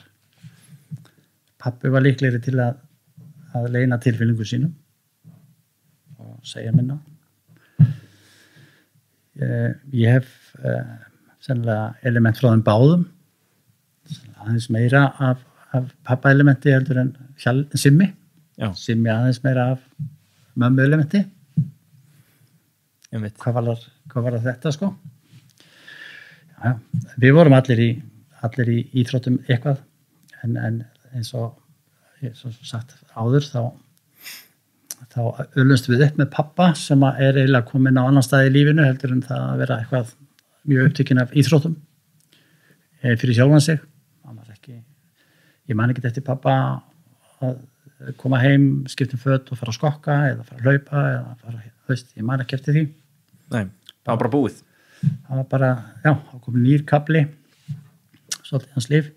Samt sem áður, hann náttúrulega var með sumabúðir, það skuldur alveg hljams í Reykholti og þar sem að komu margir af seinni tíma bestu knattspyrnumönnum landsins á sömrin og knattspyrna og frjálsar voru svona helsta sumarverkefni, en hann var ekkert að íta okkur út í eitt neitt.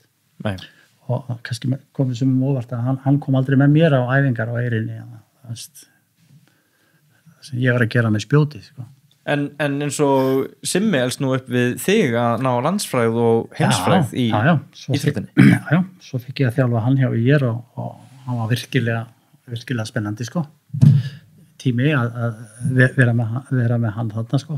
Var það skemmtilegt? Þjálfa litla bróður sinn upp í einhverja Já, ég sá bara svo flott að takta hjá hann sko og efnilega mögulega til að byggja á.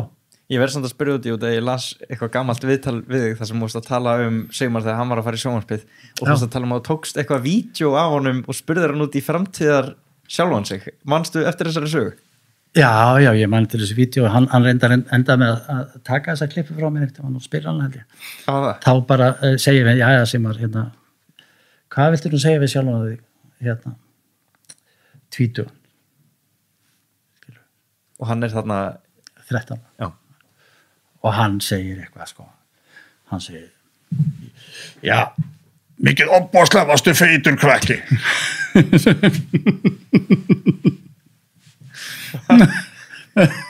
segir hann vídeo og ég sagði já. Var þetta það var engin pressa á honum eins og þú sagðir að það var engin pressa frá pappa þínum að fara og feta hans veg, það var heldur ekkert ykkar megin, þeir voru bara mikið keppniskap og eldmóður í ykkur? Já, eins og ég sagði sko, ég hefði bara mest gaman að boltanum sko, þetta var bara einfalt sko, frjálsar voru ekki að hylla með neitt sko. Nei.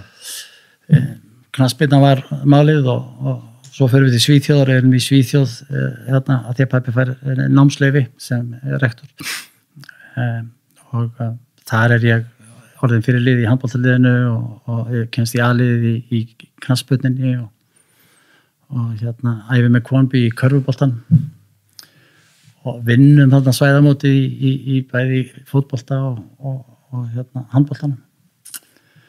Þannig að þetta var mín gleðistund fyrir utan það reyndar að síðan spilaði ég tennis fyrir sinum viku. Já, einmitt. Tennisin kom hann inn í? Já, kvöldin. Einmitt. Og var svona tjáð að ég ætti að halda mig við það. Já, það? Á einhverjum ástæðum, já. Greinlega góður að slengja öxlinni alveg. Já, uppgjöfin var orðin nokkuð skeinuhætt. Já. En eitt sem að ég spurði hann Sigmar aðeins út í þig og hann sagði að það sem þið kannski hafið svolítið frá pabbi ykkar ákveðin, enska orðið væri visualization og þú komst inn á þetta áðan að hafa séð eitthvað fyrir þér og síðan þurftur að kasta hinum meginn frá vellinum og þá ruglaði það í öllu. Er þetta eitthvað sem að... Nei, það ruglaði ekki öllu en ég nefndi það setti kannski aðeins úr skorðum. Ég hef aldrei reyndar nefnt þetta áður. En hvernig kemur þetta inn? Er þetta eitthvað sem var kennt ykkur markvisst að sjá fyrir ykkur hlutina eða? Nei. Þetta var ekki kennt sko. Nei, alls ekki. Þetta hlutur sem að ég veit ekki.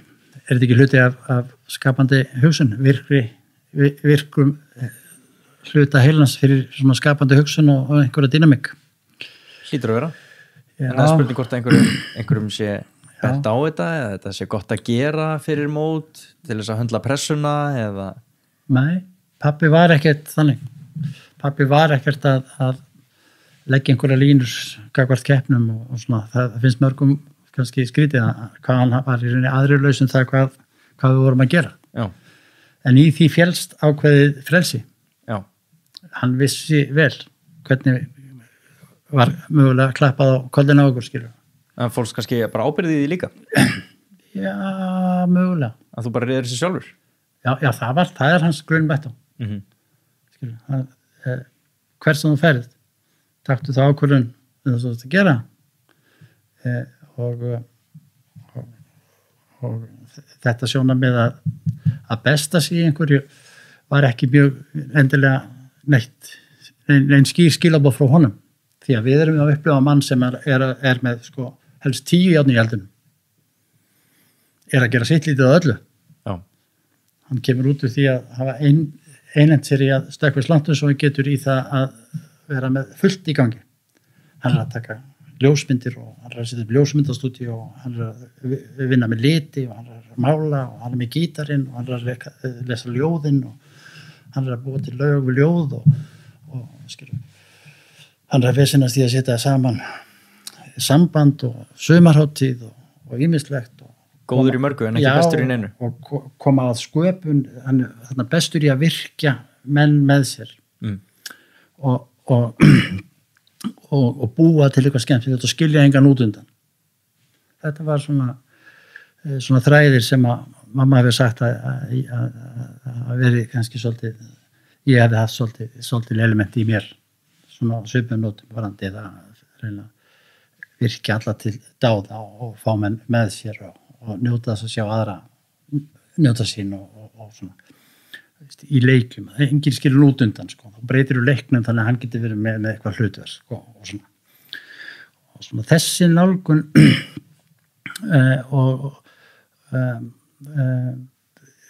hún ekkert búin til hjá mér, mér finnst hún bara eðlislæg hjá mér og þannig að þegar ég var formaður Frjálshyggjusambands Íslands og var svona velta fyrir mér hluti þá lagði ég mikla áherslu á það strax að gera mikið úr bætingu hvers og eins. Þannig að við byrjuðum að taka saman og fyrsta sem ég gerði sem formaður að ræða við FIF og Friðrik Þór Óskarsson snilling sem á forritið að koma því til leiðar úr gagnagrunum sig að birta strax hvort að viðkomandi bætti árangur sinn. Og svo vorum við með fréttar tilkynningar 230 bætingar, 300 bætingar og á silfurleikunum hjá IR sem eru svona til hefus silfur pappa Ólympíusilfurinn hans? Já. Þeir heita þetta í silfurleikarnir, þannig hugsað sko, sem minning um það, eins og bronsleikarnir núna helgina fyrir Völu. Akkurat. Þannig að þá var ekki bara gull, silfur og brons, heldur svo koma fjórða tilkynningin, það var bætingaverðun dagsins sko, og bara málið að í öllu þessu umræðum afreksmenn og íþróttamenn að það var svo mikilvægt í mitt að hlúa að hverjum og einum á hans forsendum. Við sjáum til dæmis í svo víða að við erum að hampa þessum og þessum sko í menntageranum, í íþróttageranum með hverju sem er fínt, allt í lagi. En það sem mest vert að búa til hvata fyrir hvern og einn að bæta sig. Þannig ég hef nokkur tíma verið spurður að því hvað er stærsta stundin á þessum ferðleinar sem þú ætti að vinna heimsmetafa og vinna þetta og vinna þessi gullmót og bla bla bla, vinna Norrlandamótið og allt þetta og það endar á fyrsta mótinu fyrir Íslands hönd í Danmörku, kristaltært í mínum huga engin frjálsíþróttamaður ég er boltagaur en valinn til þess að keppa fyrir Íslands hönd með fánan á mér og við erum að tapa landskeppnum á Dönum og þetta kemur allt saman niður á spjóti þar sem ég þarf að mæta Dana sem er 20 ára og ég er 18 ára og hann á 5 metrum lengri ég og ég er búin með 5 umferðir og hann er 3 metrum undan mér og Þórarinn Ragnarsson hjá Mokkanum lappar eitthvað fræðið og segir við erum að tapa landskeppnum segir við Þórarinn nei, ég þarf bara að bæta mig og næsta kasti bæta í mig 7 metra, kasta 67-36, vinna rústa unglinum og vinna alla kallana og Ísland vinnur landskeppnina. Þetta var bara endurgjöf tilbaka sem var í svo opbáslega mikil upplifun, hlutfarslega séð með allt sem ég hef upplifað úr íþróttunum. Að allt annað er miklu minni hughrifsbreyting. Þá voru væntingarnar komnar og bla bla bla og já, hann er heimsmetafa þetta var það stórstundi við skiptið að bæta sig sem ég ger aftur, fyrsta skiptið mæti heimsmetafa í skólakernum milli Texas og UCLA í Kaliforníu og allar heimsmetafinn að vera með hann ætlar að vera með ok, þá er ég farin hérna út á tún, ég ætla ekki að tala við hann og fer þangað og hitta mig upp og undirbyrja mig og svo byrja keppnin og búm, ég bæti mig 6 metra og vinn Tom Petron sem átti heimsmyndi og enda á forsíðu Los Angeles Times Þannig að þetta er sigurvegari og afreksmaður, eða ekki? Þetta var munurinn á því? Þetta er spurningin að vera alltaf að velta fyrir þér að bæta eigið sjálf. Það getur þurft að svona ytri hvata eins og heimsmyndhafa eða eitthvað til þess. En ef þú ert að ástundi eitthvað vegna þess að þú ert að bera þig saman við einhvern og þetta er kannski heimspekilegt og ég lendi í þeirri umræðu að hæsta markmið sem þú getur sett hér að verða svo besti sem þú getur orðið. Það ekkert hærra markmið til. Að verða bestur á Íslandi, það þarf alls ekki að gera þá kröfu til þín að þú verði þá besti sem þú getur orðið. Að verða bestur í þínu félagi eða bestur einhverstaðar, en vegferðin að verða svo besti sem þú getur orðið, alveg sama hvernig þú ert í samanburði við aðra, það æðsta dyggðin. Á hvaða sviði sem er. Hvaða sviði sem er. Ef þú færð þá gjöf að gera þeirra leik að verða svo besti sem þú getur orðið á einhverju sviði, miðað við þig, þá ertu skemmtilegur leik fyrir lífið. Og Þú lifa eftir þessu? Nei, eflaust ekki. En ég reyni það. Ég reyni að finna mér eitthvað. Og vegna þess að leið, ég finn það alveg að ef að eldmóðurinn ekki á baku eitthvað, eins og verkefni sem ég að gera núna, það stór hugsun, stór sýn, draumsýn á baku það sem ég að gera í litlum skrefum. Í sambandi við það að koma skikki á innkaup í þessu landi. Opinber innkaup fyrirtækja og svo framvegis.